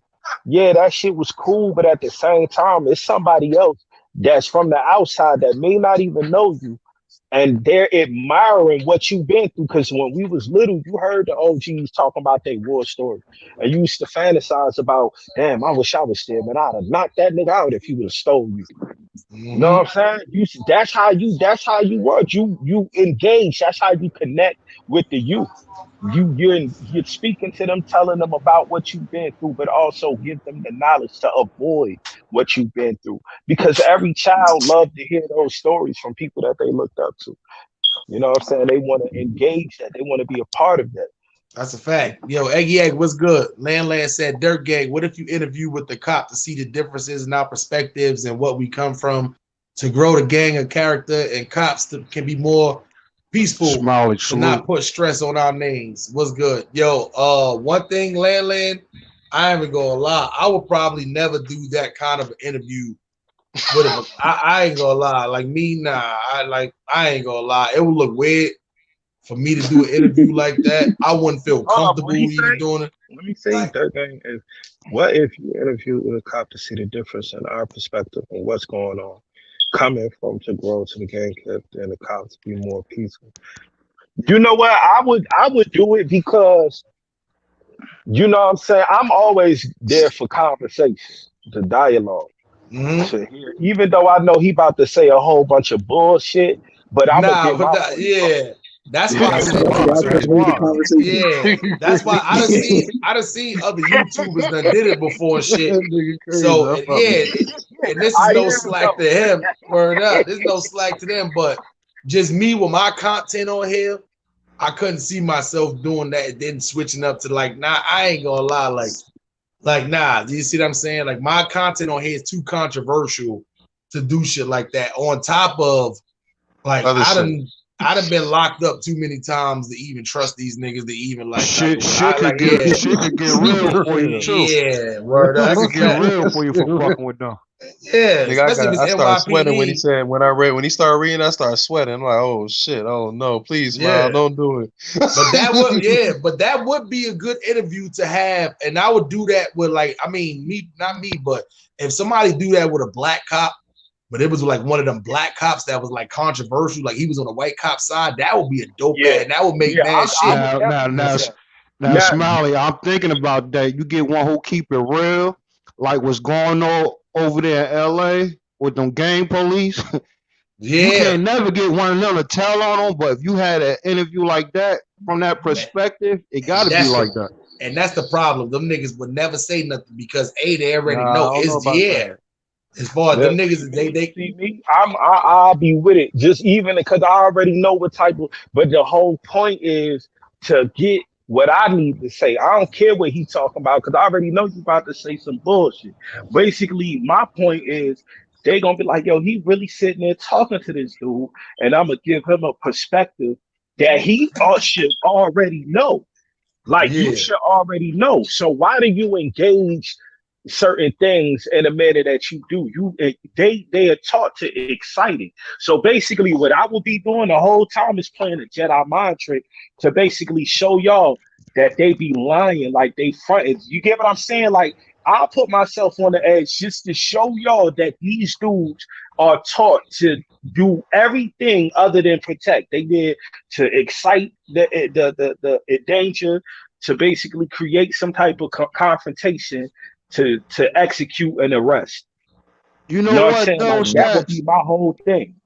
Stats, correct me. I know I'm right on this, but I don't know about everybody else. But I'm thinking you probably could do that with Lohc Police, because Lohc Police is hood. There's a lot of street niggas who turn police. That's hood. That's true. I agree. You know what them niggas did in New York? A lot of the street niggas, they turned correction officers. When they expanded Rikers Island in the 90s, that's how my moms ended up getting into that. They was taking everybody because they put so many buildings up there. They was hiring anybody. So mad hood niggas became correction officers. Hence the reason why Rikers Island was talked about being closed down, because it was so much It was you listen, if you go in there, you correctional officer, you got your cousins and shit in there. You know what I'm saying? Niggas you could trust. You know what I'm saying? You listen, you know how That's how much it is in North. yeah, you know how much The South Ward, all the councilmen and CEOs go up. You get the norm. The South Ward used to get bullied in the streets, but when you go to the county, it turned a different story. You hold the arm. That's a fact. You know how much an ounce of weed for go in jail? You see how much niggas paying every time the price go up on the streets, the price go up in jail. You see how much right now niggas is paying for weed on the streets? How much you think niggas paying for weed in jail right now? It's $5 a cigarette in jail. Shit, man, Damn, and listen. that's cheap. And that's cheap. down south. No, you gotta cheap. remember the Newports in New York is $10 $10 and better. Yeah. So you ain't paying no $5 a cigarette in there. Yeah, you going to pay $10. That's might as well stop smoking. $5? Yeah, $5 a cigarette in the joint down here. You paying more than that in New York jails, my nigga. You paying more than $5 a cigarette. They ain't doing all that. You gotta take two. You gotta take 2 pulls, put that shit out. 2 pulls, put that shit out. You know what I'm saying? You gotta do that shit to get your money's worth. And then you know that shit stale as a bitch. By the time you light that bitch up, that shit stale like a motherfucker, my nigga. Bitch up by the window, that shit over for. That shit over. That's it. I'm saying, I think I'm gonna be honest. I'm listening. I think tobacco was a way to, calm shit down. Nigga need a smoke or two. So jails must be off the hook now. I mean, I hopefully I don't want to go back in there no time soon. I don't want to see none of that shit now. But yeah, I'm guessing. A little bit. It is different. I know, like the last time I did, like actually when it shit is different. Like I actually got locked up a few years ago, probably like 4 years back for driving without license. Yeah, it's a little different. Shit, I be right now, man, because you got to think about it. You got everybody in there right now. And back then, remember when they used to use that phrase, all real niggas either dead or in jail? It's not that no more. Hell it's no. Definitely not that no more. The real niggas is not locked up no more. It may be a few that was locked up from way back when they still in it. But the new niggas, no, it's not that. Because I swear to God, the last time I was in, I said, these niggas is weirdos. You niggas is weird. That's a fact. Everybody clicked up. Everybody riding each other dicks. I'm like, yeah, y'all niggas is grown ass men in here. Nah, it's not even that. I think with me, what fucked me up is seeing dudes with tattoos that are booty bandits and motherfuckers is not saying nothing to them and falling in line. That's what fucked me up. Oh damn. That's what fucked me up. Yeah, no. Everybody clicked up though, like, hey, yo, buddy and shit. Like, Nah, in New York, them niggas go in PC. I'm not even gonna lie. Like the whole PC is just filled up like that too. But I'm not even gonna lie. Like when you go inside like Rikers Island, it's hard from somebody from that side of town to actually just be in population and stuff. Now it do exist sometimes, but 9 times out of 10 on Rikers Island, they'll probably end up in PC. You see what I'm saying? So yeah, my like experience in Jersey, I think maybe one isolated incident where I seen one, like a dude who go that way. But I don't think that's jacking in Jersey prisons like that. It can't be. I heard up north prisons, y'all chain gang different from down south because I'm not gonna lie, it's openly like everybody. I'm talking about the toughest dudes. I'm talking about, and some of them dudes, I'm talking about they box, all that. They, you know what I'm saying, the same dudes and stuff, and people falling in line. It's just crazy. It's just from Georgia to all over. It's just what it is. That's how it is in Maryland, for sure. Niggas be ratting, all types of shit. Come home like they kingpins. I'm like, yo, these niggas is rats. Yeah. The whole fabric of the streets done changed years ago from where it's supposed to be. It's different, man. Nobody fight no more. It's a lot of snitching going on. It's a lot of shooting going on. But that's why it's like me. I don't look at the gunplay work as being gangster. Like everybody having mad different straps in the videos and all that. Like to me, I don't think that's cool. You see what I'm saying? So, I feel like that should be a last resort. You see what I'm saying? I feel like that should be, if anything, it's way more gangster to run down on niggas, start throwing punches because you don't know how he gonna react. But if you the only person with a gun and he ain't got no gun and you gun this nigga down, like how is that gangster? I don't get it. Sometimes you won't even give a nigga a chance. That's why back in the day, when they used to tell niggas to walk 10 paces, turn and shoot, that gave everybody equal opportunity. It's just who was the better shooter. You see what I'm saying? Let's be real. Though. How many of us is really gonna walk that? I'm doing two. Yeah, I ain't gonna lie. Now, listen, but you know what happens though? Sometimes, that's why they used to have rules for if a nigga cheated. You think a nigga wouldn't take 9 steps and turn around and be like, fuck it, I'm gonna shoot this nigga before I die? They gonna kill you too. You gonna get killed anyway. In the perfect world, you would have took them 10 pesos. Nowadays, nah. Well, it was a time, it was honor, man. Niggas had to fight. If you shot the wrong persons, you gonna answer for it somehow. Not on the streets, but in jail. It was a time everybody answered for something. Oh shit, my fault. Hey, K-Bar 1400 Esplanade. Shout out to Doug to the hub, man. What's up? Shout out. You know what I'm saying? No, that go. But yeah, man, these niggas, it's just different out here in these streets now, man. So that's not for everybody, because there is a bunch of young cats too who still living by those morals. You see what I'm saying? So like, I got 2 little brothers that's 28 years old, so they're a little bit younger than me, but like they hang out with the younger crowd, but it's like they still go by them older morals. So long as everybody don't get to that perspective to where everybody is running around, because here's what's happening now. Damn, somebody's shit is bugging right now. Y'all hear that noise too? Who shit is that? I hear that. All right, everybody mute up real quick. Actually, no, I went away. Don't worry about it. So now it's like the younger niggas now is walking around with so many guns. They making the older niggas like, listen, man, I don't want to be out there caught slipping. I'm not about to be out here the only nigga trying to fight this nigga. He going, nah. We get into a problem. He cut me off at the light or something. Instead of niggas getting out just fighting, nah, I got to worry about this nigga just going to the car and getting the gun or pulling out. Like, nah. So it's like now as the older niggas, like I got to fight fire with fire. So that's the problem. You see what I'm saying? Like back, like when my pops and all of my uncles and shit like that, and older niggas who I knew in the neighborhood, when they would only resort to the gunplay if somebody else would go to the gunplay. You see what I'm saying? Or if it was some shit that couldn't be talked about. When you get to the money factor, niggas running off for the packs and all that shit, different story. But when it comes down to just everyday shit, you stepped on my sneaker. Oh, you called my mom's or my sister a bitch. You snitched on me. Shit that could have been dealt with as far as like the hands. That's not being dealt with the hands no more. There's people just getting gunned down for stupid shit. I don't know what's going on now with everybody doing these highway shootings, but that is the dumbest shit ever, to shoot at somebody on the highway. You know how big of a risk you taking to hit other people? That's becoming popular now. I don't know where that started becoming popular. Yo, it's starting. You haven't been seeing it? 2 rappers already shot on highways.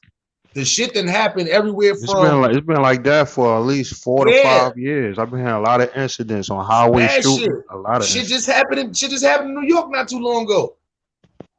Highway shootings. That's not cool, my nigga. Especially in New York, all them highways is mad project. Yeah, we're entertainers. Yeah, it's mad fucking mad project buildings and shit behind the highways and shit. It's other people riding by. Niggas aim ain't good. Y'all riding at high speeds, knowing the wind is blowing. It's too many variants to where you could actually not hit your target.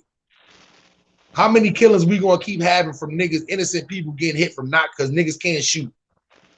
Niggas never go to the range at all, but want to walk around with a gun. Just thinking, oh shit, I'm a shooter. Now your ass don't even know how to shoot that gun. You never been to the range, no practice, no aim. Come on, my nigga. Smiley, what's the age you should give up on a person? What, as far as like a lost cause? Yeah. Like what's a good age? And I feel like I'm gonna be honest. And this is not for me, but I feel like the latest you can wait is 30. I would say 30 years old. The reason why I say that, right? I agree with you 100. By time 30 years old, if you haven't learned it yet, it's gonna be very slim chance of you actually getting it. By time that's how I had my epiphany, yo. I was around 30. I would just sit like, what the fuck am I doing around these sorry ass niggas? It changed. When you get 30, you start waking up for real. That's a fact. 30 should be that point right there to when you like, okay, you see what I'm saying? Definitely Clout said Atlanta had just had a highway shooting during All-Star Weekend. You see what I'm saying? So yeah, but it's an eggy question, man. Yeah, I feel like 30 years old. If they didn't get it by 30, then I feel like that's the lost cause. Like I try to tell my little brothers too, like, listen, 30 is right around the corner. And I already see the transition from when it was 18 versus 23 versus 25 versus now. It's like they get it. They starting to become, less partying and less.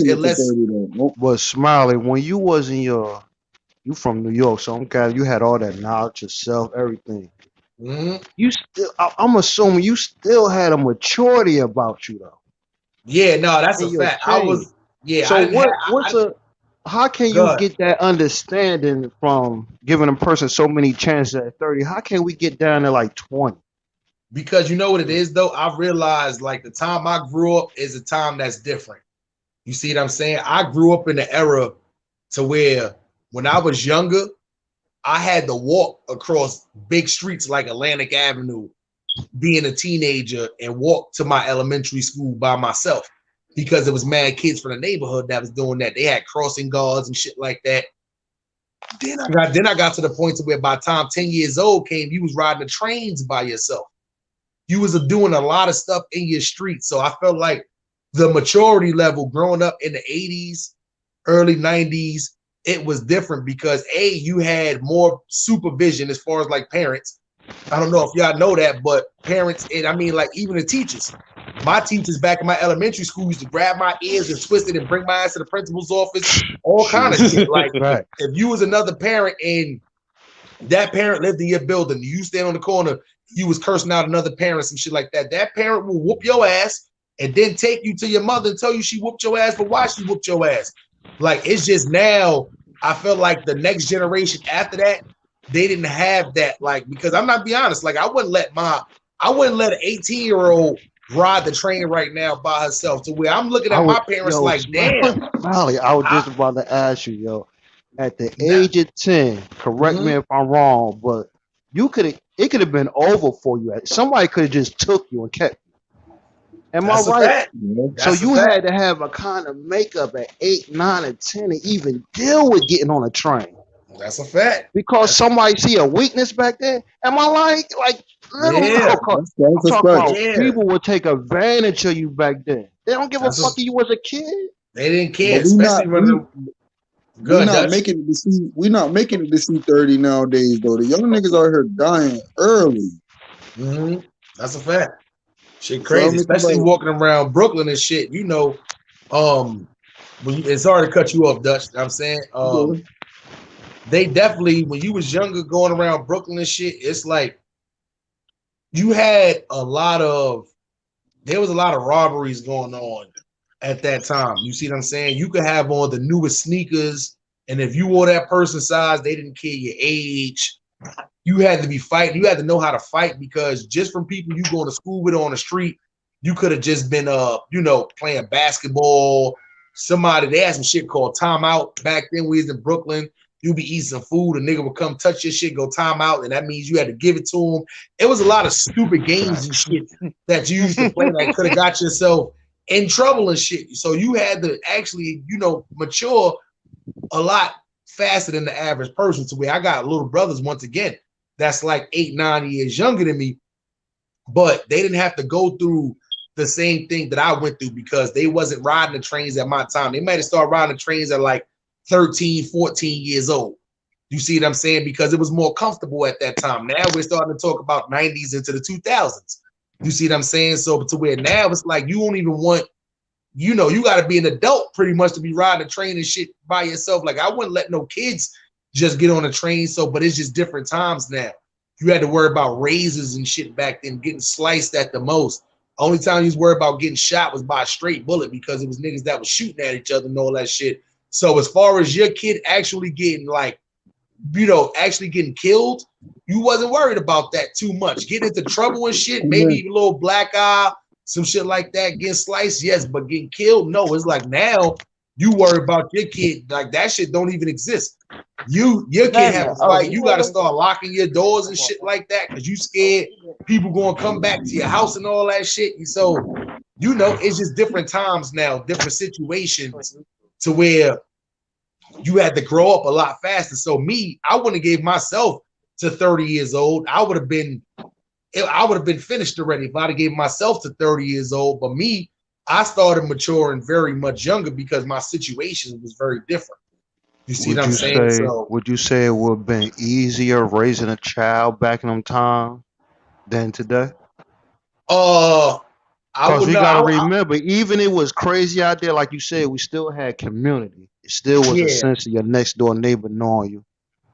I wouldn't probably say it would probably be easier because I would probably say it would probably be easier now because I'm gonna be honest, a lot of these kids stay in the house, so it's kind of easy to supervise them more, but it's a lot more younger drug abuse going on right now. So that's why it's like when I was younger, right? I didn't have kids 13, 14 years old smoking cigarettes in Mount. Maybe we was putting in together smoking weed one time every month on a Friday kind of shit, you know, but it wasn't like no cigarettes was going around or a bunch of people we was going and getting drunk at 14 to 15 years old, or niggas wasn't doing no kind of pills and no shit like that to where now. That's how it was, y'all. That's how it was. Yeah, in these high schools is normal now. It's normal for you to see shit like that. Like this person popping pills and, you know, oh, this girl may smoke cigarettes, but she smokes cigarettes too. And you can walk around the high school and be like, yo, let me get a cigarette. Like that shit didn't exist. We didn't have cell phones and shit. Yeah. I think one thing that got me scary about this generation, how they try to force the LGBT movement in the school systems. Yeah, that's up crazy. to choose though. That all come to your home raising though. Like at home, if all that shit start at home, if you teach your children about shit at home, then that school shit don't mean nothing. You know what? You 100%, but like me, I wasn't. Nobody sat me down and explained to me because they wasn't thinking I'm gonna go to third grade and fourth grade and this little girl gonna be showing her boobies and shit. You know what I'm saying? Right. So if it's done at home, that could definitely, you know, stop it. And my only situation that's wrong with that is the fact that you can't push God out of school and then push, you know, stuff like that inside of schools. It's crazy. It's like you can't do no prayers or nothing that stuff like that inside of schools no more. But then it's like, you know, it's but then if you know, anyway, I don't want to get too deep into that because I don't want to be, you know, I don't want to say the wrong things on here, but that's my only problem with that too. If that's what y'all going to implement in schools, then implement it. It is what it is. You know, everybody's their right to be that, but it's like you shouldn't really be teaching kids the difference in what they should be sexuality in elementary schools and all that shit. You see what I'm saying? Once they get to junior high school, sex education and all that, that's why they got shit like that. But you can't tell me you're gonna have programs where kids can go talk about their sexuality, but at the same time they can't say a prayer. They can't wear a Jesus Rock t-shirt. You know kids can't even wear a Jesus Rocks t-shirt. Yeah, they made it start wearing rosaries. Kids can't wear their dreadlocks, braids and shit. Yeah, shit crazy. Remember the little rosary beads that all the niggas used to be wearing and shit? Yeah. Yeah, they made it start wearing that back in like middle school, high school shit. Yeah, that shit crazy. When I was in school, I remember they was trying to make us stop wearing colors. They was trying to stop everybody from wearing bandanas, and they was trying to stop. But the only problem was this was the cash. This was like the no limit cash money days. Everybody was wearing bandanas and shit. So that shit didn't work. They was trying to make everybody wear uniforms. That shit didn't work. They didn't try to tell niggas you couldn't wear blue or red to school. That shit didn't work. You see what I'm saying? So, you know, it's a lot of shit that they implemented, but they went very strict on not having kids say any kind of like prayers and stuff in school. Like you can't talk, like it's crazy. When I was in school, we used to go to all kind of like Kwanzaa plays and stuff like that for Christmas time and all kind of stuff. Like they don't do none of that shit no more. Like they making school so politically correct. But my thing is they still telling these kids that Christopher Columbus discovered America. You see what I'm saying? Like, the shit is crazy, man. Like, I like, you know, but it's like, this is not no shit you would say in front of your kids because you don't want them going to ask their teacher, well, hey, why do you know? But other than that, it's like, you got to sit back and think, what the fuck are they doing in these schools and shit like that? Like, I'm so ready for somebody to come out and just be like, all right, we're not telling these kids that Christopher Columbus discovered America anymore. Like, God damn, how long we gonna go along with this law? Shit crazy. Like, it's out there already. Shit didn't come out when I was in school, came out after I came out of school. But you know how much damn Christopher Columbus projects and shit and plays and shit niggas had to do? They used to fail me in school because I used to tell them this type of shit. You know that like I used to get F's in school because I used to be like, nah, like that's false information that you teach me. You feel me? This nigga's a thief. Oh, now you get an F for that. And I think they try to take God out of the Pledge of Allegiance or some shit like that. I'm like, yo, y'all bugging. You can't do the Pledge of Allegiance no more. What? I mean, I'd have been out of school for like 8 years now, so I ain't know you couldn't do that no more. Nah, because they try to take the one nation under God out, and that shit didn't work. So you don't even do the Pledge of Allegiance no more. Wow. Ain't no more Pledge of Allegiance in the school. Wow. The link for stats. That's crazy. Yeah, ain't no more Pledge of Allegiance inside of school no more, son. That shit is finished, my nigga. Crazy. Damn, that's news to me, bro. Word up. Yep. That shit going, my nigga. That's the next goal, how we could form our own little, wood shops, little training programs for the kids and stuff to keep them out of trouble. Yeah, that's why I ain't gonna lie. This little Corona shit, this shit was good because it's like if you didn't have your kid just like like doing little learning shit during this process and shit, if they didn't level up reading wise and all that shit, then listen, you kind of did something wrong because I already know it's like I know how my son was reading before this Corona thing or how he reading now. You'd have thought he did the whole grade just regular. You see what I'm saying? It's like now he reading shit he ain't supposed to be reading.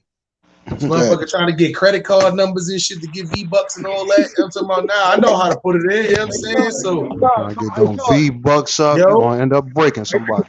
Look, I pledge allegiance under Crips, United States. That's why I fuck with stats, yo. Stats are cool, it's a fact. Call that the Crip allegiance, my nigga. Let me ask you a question. Is it more? I always heard it was more Crips on the west, right? Yeah. On the east, is it more blood? Is it still more Bloods, or the Crips got their numbers up? Nah, go ahead, Stats. I think it's even, to be honest. It may be like 1 or 2 more now, but all even. I remember a time the police wouldn't even fuck with no Crips, y'all. I think it was like 2005, 2006. Maybe that's being biased. We from North. We already know what our mayor is. The blood. No, I'm talking about the blood. Yo, remember, hey, yo, son, you know what we got to do? We going to do a segment when the Bloods was trying to kill Cory Booker. We could do 2 segments on that, a few segments on that. What? Remember that? They was trying to kill Cory Booker, bro. They was trying to kill the mayor. Said them niggas wanted that nigga. Yo, he was the worldwide. The other side was trying to get at Ross too. Yeah. Yo, them niggas was wild and say they said that nigga was a worldwide plate. Yo, we different. In my opinion, I done heard some I'm gonna be honest. They had it in the paper. The police said they respect the Crips more than the Bloods, and it's just because what paper was you reading, fam? This was in the Star Ledger. This is some real newspaper. Yeah, exactly. You know what it is? Yo, North is different, bro. Like our mayor's gangbang. Like, you feel me? Like, it's different. It's different. Shit different over here, bro. That's the first time I ever heard some shit like that. In my opinion, what I seen, like the Crips, they move how they move. You fuck with them, they coming. What is more respect, in my opinion. The Bloods, to me, I don't hear nothing from them no more. But when they was out there, my nigga, Yeah. they was out there. I don't They know was out, nobody else. I'm talking about niggas feared them niggas. they was out there, bro. What? Them They niggas was used to be, savage. hey, yo, hey, them niggas was savages, bro. Them niggas was popping hella pills, going on rides, wilding, my nigga. Yo, Wow. I gotta. If I find some newspaper articles, man, it's shameful. I wouldn't even want to find it, man. That Yo, little time with them, that was real for me. Them Bloods put a lot of shame on North. People don't even know the damage they was doing, man. no, they was wild. My nigga, hey, Smiley, them niggas, they was campaigning to kill the mayor, nigga. Niggas Now said, understand this. You hear what he said, what they was campaigning.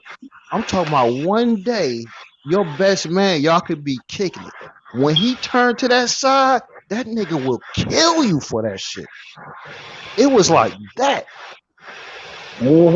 A lot of That's friends I crazy. grew up with, like, you gotta cut yourself off.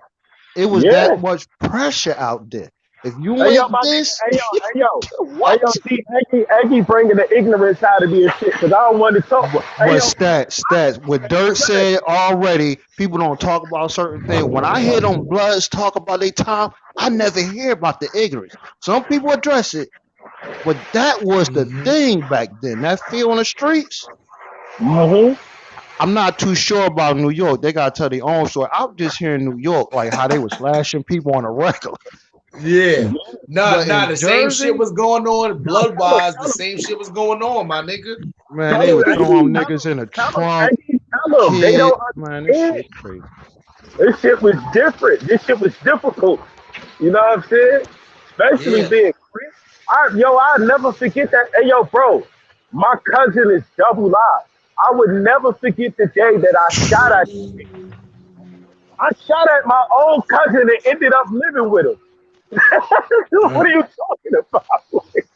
You feel me? I Like, remember I when a would never time, forget that shit, bro. Like, niggas' families divided over that gang shit. for real. Yeah. Families, yo, that shit was crazy. Niggas' families really divided over that shit, bro. They took that shit like that shit was a religion. That shit was everything to them niggas. We What, blood. Oh, what they call that? That 50-50 love? yo, you know, Yeah. yo, that neutral shit, that shit didn't rock over here. It's either That you was shit, dumb or you was that shit nothing. happened to me like that with my own cousin. I'm talking about I'm with this nigga for 2 years. Came home with him for 2 years. I'm in the street. He working. I'm just fucking with him. You know, he got a family. You know, I'm his bridge for the extra couple dollars, little smoke, something to drink. This is what he do.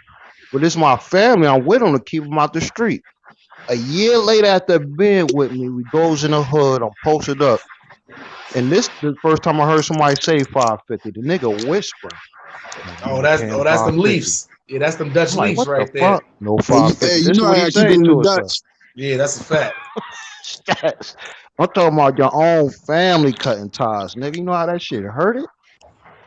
But it Yeah, is Hey, what bro. man, it is, hey, man. man, that shit that happened to me plenty of times. I done had my cousin hold a gun up to my face, G. Like, you feel me? Thought I'd have set him up on some wild shit. Hey, that shit be All happening. business. Shit. Yo, bro. This shit, that's why I don't be wanting to get into that shit, because it brings back a lot of Yo, my nigga was going at my own. Myself, was attacking my own blood. People that's Yeah, related to me. We gang banging I, against each other. The yeah. fuck? That shit is a different I ain't type of never had war. no problem with no Crips. I never got no bad energy. I'm just being honest, never. But no Bloods, my nigga. What? Yeah, them blood niggas was on a whole different type of time. Them niggas was like demons. Them niggas was like demons, bruh. They was like roaches. You had to like storm their ass out, man. Them niggas was different. I'm gonna But you know call the what's crazy? two. But I'm you gonna know say what's the two crazy is, areas.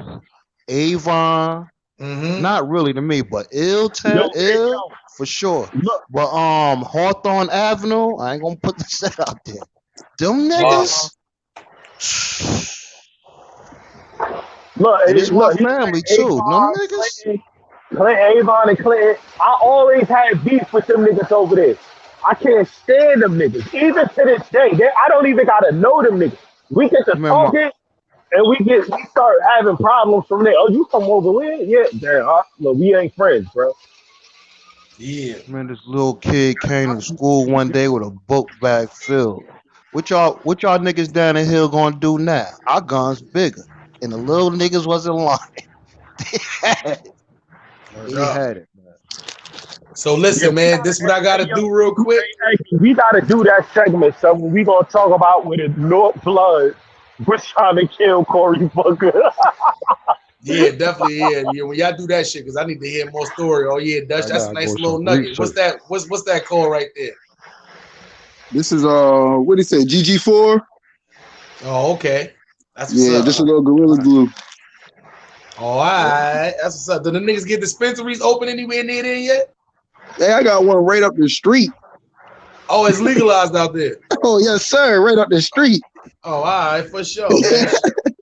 Yeah, man. Shout out to everybody out there in them legal states, man. Newark, they will Yes, be sir. building. I just read up on some shit last night too. They about to start building them shits. They said by the summertime they're gonna have the recreational dispensaries up and going by Shit. Newark. So We got 3 of them in town. We got 3 of them in town, and we got like 2 of them in Ocean City, and we got 1 in Cambridge. Are you okay? Maryland? Yeah, barely. Yeah, I'm in Maryland. Oh, yo, you fuck with Shorty? I heard about Shorty, but I don't know him though. Oh, okay. Yeah. Yeah, he cool. I like his shit. He be doing his shit. I keep hearing about folks though. I keep hearing about good shit about folks. So like, I'll probably have to get up with him soon, but I don't know him personally. Yeah, you got to definitely check his shit out, man. So Stats, man, let the people know where they can find you, man, so we get up out of here. You can find me anywhere from Google to iTunes. Stupid. Yeah. But nah, let me stop playing. You gonna say Google him, Shorty? Yeah, like everything Stats 280. If you can't find me, just put in the Stats 280, then put the stats, then underscore 280. That's how you'll find me on any platform. Everything is Stats 280. Either Stats, you know what I mean? Yeah, it's all together. Sure. That's a fact, man. Just look at the avatar, man. Stats 280, it'll come right up, man. Sick show, man. Salute, cuz, man. You know how I go. 2 thumbs to the sky, keep them high. Yo, Dutchy the Great. Let the people. Controversial if I said Stats 280, the worldwide play. Yeah. That shit too. Niggas ain't gonna type that shit in at all. What the fuck, the worldwide? Niggas go, yeah. He's gonna be like, who the fuck this guy think he is? Who the worldwide? Is this nigga Freddie Tiffany, internationally known ass nigga? Yo, Dutchy the Great. Let people know where they can find you at, my guy. Shit, I'm on social medias under legit_Dutch. Facebook, you can find me at Dutchy White. YouTube, you can see my name right here. That's my YouTube right there. Dutchy the Great for sure. And he got music out on all streaming platforms out there. So y'all make sure y'all check out my guy. All streaming platforms, channel coming Stream soon. I just gotta figure this shit out. Stats got that heat. Yeah, so I'm trying to, man. Trying to, yo, don't worry, man. We gonna get this nigga to start finally promote his music. Yeah, you know man. What I'm saying? That's you know what heat, man. You tell this nigga Dutch, man, you know what I'm saying? Yo, Eggy A, it's same thing with your ass, my nigga. Do you realize, Eggy A, when you finally start your YouTube channel, my nigga, start doing shit, you know what I mean? People you gonna get subscribed to your shit already. Y'all 2 niggas that under the bottom. Be lit, right? I'm bullshit. Man, y'all stop bullshit, man. Word. It's a fact, I gotta man. launch that shit. Word.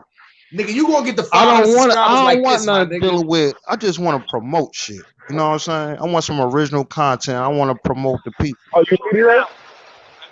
I'm telling you, whatever it is, you gonna get it. Especially, I ain't gonna lie. You know, especially you got a lot of the go live people to where I think that should be your lane kind of shit. That go live shit. Start out with that. Do the pre-uploads. I ain't gonna lie. Your shit gonna click like this.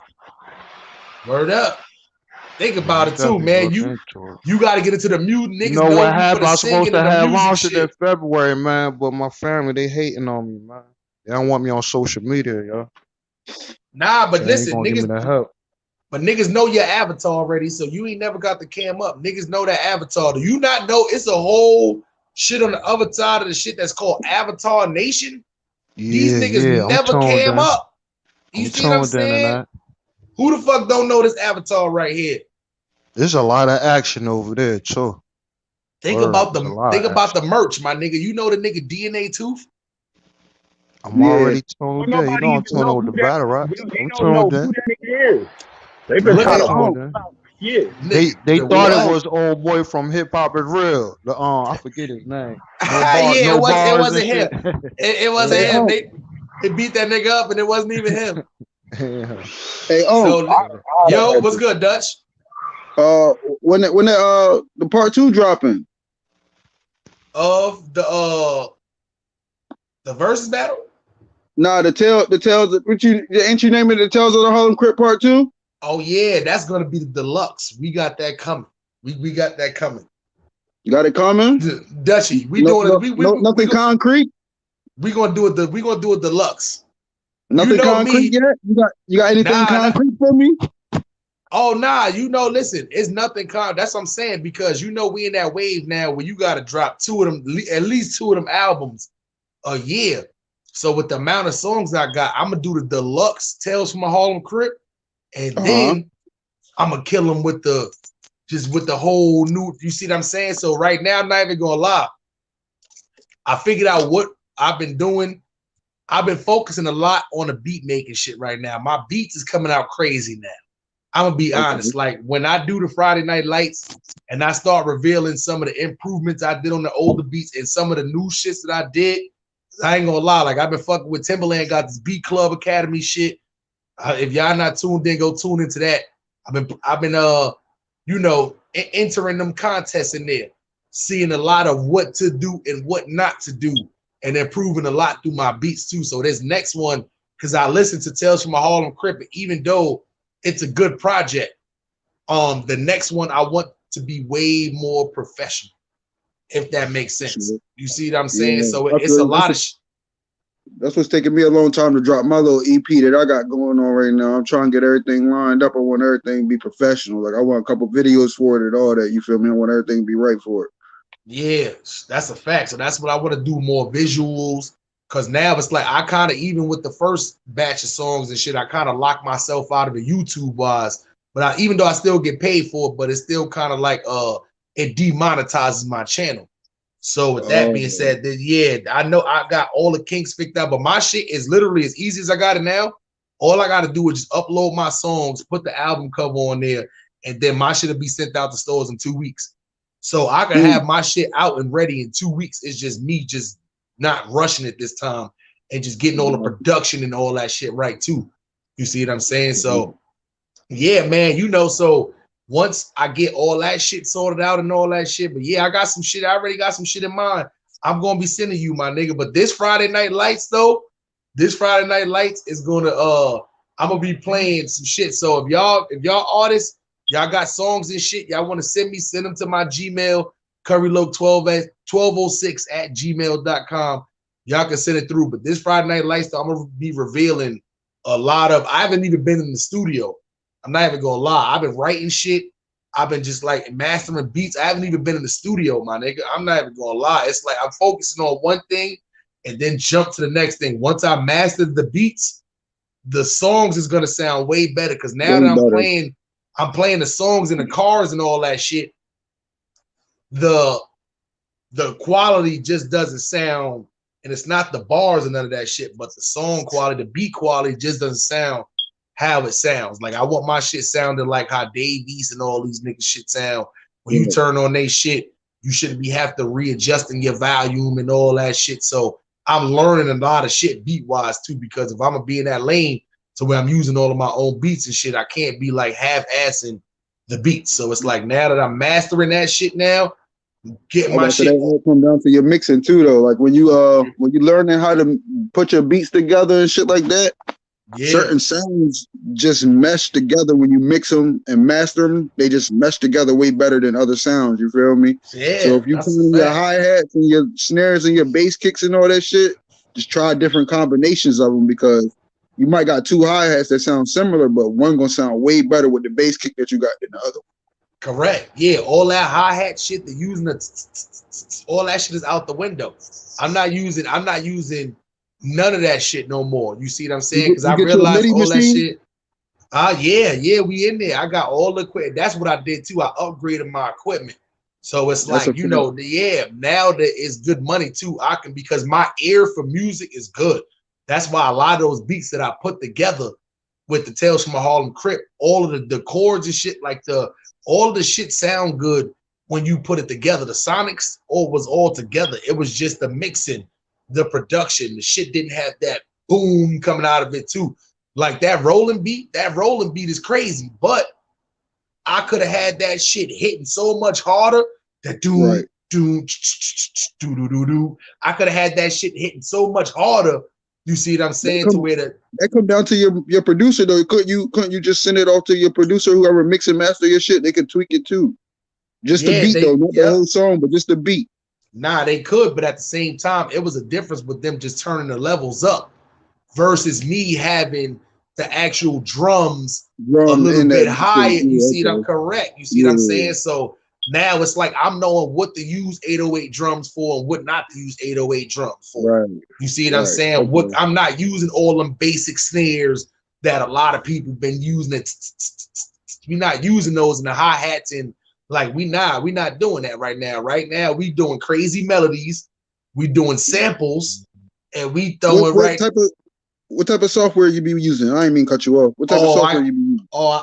I'll hit you in the what's the name with that, but I can't reveal that on here. Ancient Chinese secret, but I'll let you know though. I'll tell you, but I wouldn't reveal it on here right now. But I'll let people know. I'll let people know what I be using this year or what I'm about to start using, because like I ain't really get into it too much yet. But I'm gonna start fucking with the Output Arcade. What you use now? Right now, I'll be fucking with the Logic Pro and GarageBand. Nah, get that out of there. GarageBand used to be so much better before. You see what I'm saying? It used to be so much better before. Like even in Note 2, like I reveal one thing that I use. I like BandLab. BandLab was way better. That was like back in the day.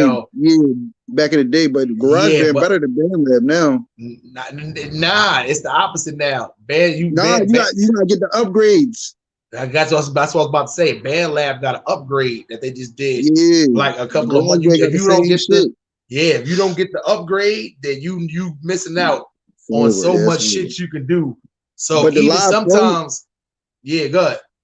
That Live Pro is like it's not like Pro Tools, but it's like a watered down, you know what I mean, beginner's version of Pro Tools. You feel me? Yeah, not too Pro Tools. Pro Tools improved. I don't know what happened, man. Pro Tools was the #1 shit once upon a time, man. It's like, but they shit just got so outdated. And it's like now they trying to catch up, but it's almost like MySpace now. It's like, you know what I'm saying? So, but you got to be one of them older niggas. They still know how to use Pro Tools and they stick by Pro Tools. But I tell everybody, they got so many apps right now that's way better than that, that's up to date, that got more better sounds and shit. So, that's why I ain't gonna reveal the new one I'm using. But even with the BandLab, sometimes I'll go back to the BandLab because BandLab got shit that a lot of other shit don't even have on there sometimes too. And I'm used to using the BandLab, so it'll be easier. And BandLab got that shit. The Pro got the shit to where you can actually bring files from the new shit that I'm using to BandLab, so I can combine that like Voltron. Good money. That's how it is with, that's how I mixed down that song myself that you did. Oh yeah. Yeah. So that's how it is with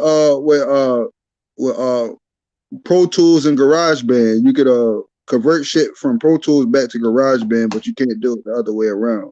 You can't send shit from GarageBand to Pro Tools. Yeah, that shit crazy. Yeah, but I've been looking into that Fruity Loop shit too, just on a beat making tip though. You feel me? GarageBand to Pro Tools. Yeah, hold on 1 second. Yeah, I ain't gonna lie. I've been looking into some new shit too, but it's like sometimes some of them shits be crazy, man. Some of them shits be a little crazy when you be adding on there, and they be trying to make shit like way too technical. That's why I like them other spots that be having like they'll have like the regular shit you can do, and then once you learn the regular shit, they'll be like, here's the pro shit. You see what I'm saying? So yeah, the pro shit is definitely something that I rock with and all that shit too. I gotta download all these new songs to my what's the name too. But other than that, I'm gonna send you some heat for Friday. Yeah, definitely send me some shit for Friday too. And if KB got some shit, tell KB I got some new shit. We got some new shit. Yeah, we got some new shit. All of us, the whole Goonies, all of us. Yeah, you know it's how what's up. Feel me? It's like 8 Goonies. You feel me? You ain't really meet the whole squad yet. Hold on, it's 8 of y'all now. Come on now, it's me, KB, Slizzy, Quan. We got Hammers. We got Flash. You feel me? Like it's a whole bunch of us. You feel me? We got Suave. Yeah. We got the Goonies. You feel me? We out here. You feel me? It's a whole bunch of us. Salute to the Goonies, man. And I'm not even gonna lie. I know y'all gonna be getting ready too for you. Listen, man. I know y'all gonna be getting ready. We bringing them versus battles back, man. We bringing them versus battles back. My boy Quan got this banger out right now. It's called On the News. You search up Quan Boy On the News. He got a banger out right now. I mixed and mastered and all that. My shit getting better. So look, on Friday Night Lights, definitely remind me. We'll play that. It's a video to it. I did a little visual for him. Yeah, all right, yeah. So we gonna definitely remind me, jump up on the panel, but if not in the chat, remind me on Friday so we can play that shit. I'm saying get that shit played. Yeah, because you know how that goes, man. That shit a banger, bro. Like it's all salute to the Goonies, man. That's a fact. Goonies out here making moves like the Great White Shoes, man. Yeah, salute to the Goonies, man. That's a fact. And don't worry, I'm telling you, this Friday Night Light shit. Listen, I'm mad that I even missed last week, but you know I was in New York and shit. So we gonna keep the momentum going because that shit is just getting better and better as we going along. But I know I definitely had to calm down on because I was getting a lot of different music that was coming in through the email and shit too. So that's why I went off and did these versus battles. But I want to give people some more time to make music because you don't want people just to be making shit and making beats just to send to you and all that shit. You see what I'm saying? Because when shit do get crazy, Friday Night Lights is gonna get to the point to where we're gonna start getting a lot of submissions coming in with that. And some of them shits we ain't even gonna be listening to. Niggas gonna be judging, throwing them shits out the window. You know what I'm saying? Shit like that. So you know the ones that you doing like a crank this or dump this shit. Like you know why? Okay. Especially with the beats. I want to get to the point to where I want to start getting different producers that want to get out there and that want to get paid for people using their beats. So what I'm going to start doing is I'm going to start having different producers send me in their beats and we're going to start rating the beats. And if the beat is good, I'm going to start having certain various artists like me, you, the people who's been on Friday Night Lights and stuff, Chryso, a bunch of us that's been on here and shit like that, to where if we like the beats, we want to send them some more bread, purchase the beats, boom. We purchase the beats. So that way it works out for everybody. So we're going to have like little contests. Yeah, you see what I'm saying? It's simple. So you know. That build connection too though. Correct. You see what I'm saying? So in that way, everybody, you know, hold on, who blocking niggas, man? Y'all don't be blocking people if they don't gotta get blocked. They talking crazy block niggas, man. You know what I'm saying? But that's how it's gonna be too. Yeah, so you know, think about it, right? If you end up buying somebody's beat and then your shit end up blowing off of they beat and shit, everybody eats. You see what I'm saying? So, you know, at the same time, that's how it's going to go. But we're going to get to that point to where we're going to start doing that too. It's just, you know, it's a lot of people rapping now versus producing. But when we get to that point to where our shit gets super popular like that, I'm definitely that's going to be the road we're going to be going in. So now us finding beats and shit like that is not going to be problems if you're a rapper, because as a rapper, a lot of times you have problems finding beats. So if the people out there, they make beats, they have problem with finding artists who rap on their beats. We're going to be the middleman. It don't even be the beats for me. It'd be like finding like a good connection with the people that's making the beats, because you can find a good beat online 1,000 times, you feel me? But just because you found a good beat online don't mean that you're going to write the perfect song to it. It's better when you got your producer in your pocket, you know what I mean? You could like let them know, like, I want this changed on this part. I need this up on this part, or you know what I mean? I need a tempo changed on this, you know what I mean? That part, like, you know what I mean? Just certain shit that make the song way better. that you And can't that's do if you just go online and buy the beat. You feel me? Like, yeah, you brought the beat offline, but you yeah. just brought a beat. And that's why I got Discord too, because it's only going to be certain people like us, as far as artists, that can go on there and choose those beats. Because you may not like a beat, but it may be somebody like Stats 280. He may like that beat. So all these artists right now, I already got the Discord already set up, but I'm gonna have You it gotta set add me up to to that where, bitch. yeah, for sure. I'm gonna add y'all to the Discord, and I'm gonna put the beats up there that we choose, and we're gonna keep on Discord. And then I'm gonna ask that artist, how much do you pretty much want to charge for this beat? Some artists might want to give away the beat for free because they got more heat. You see what I'm saying? But some might want to charge, you know, $100, $200, $1,000. You see what I'm saying? Whatever the big is. But people on the Discord to have an option to choose that beat and whether they want to spend that much money for a beat. If not, it'll be some negotiation room. But you see what I'm saying? But we're going to definitely get to that point to where we're going to start doing it like that. Because that way, if you're an artist and you got problems with finding beats, that's going to bridge that gap. Sometimes producers, they be having a bunch of beats, but nobody want to purchase them. Or they don't got nobody to rap off them shits. You see what I'm saying? So they don't do the work or got a YouTube channel to where they can do some shit to where we're going to bridge that gap. You see what I'm saying? But for right now, we're just going to keep rocking to the artists and shit, doing these versus battles and shit. But what we're going to do is we just focuses on getting one of us heard and doing connections and shit like that. Because it's been a lot of artists that's been doing these Friday Night Lights that's been connecting with each other and shit like that too. Off, you know, off a hand too. So, you know, that's good. That's good enough for me.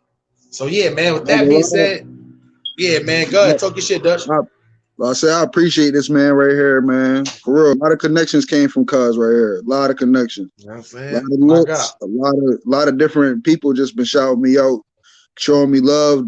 I ain't never met them people a day in my life, you feel me?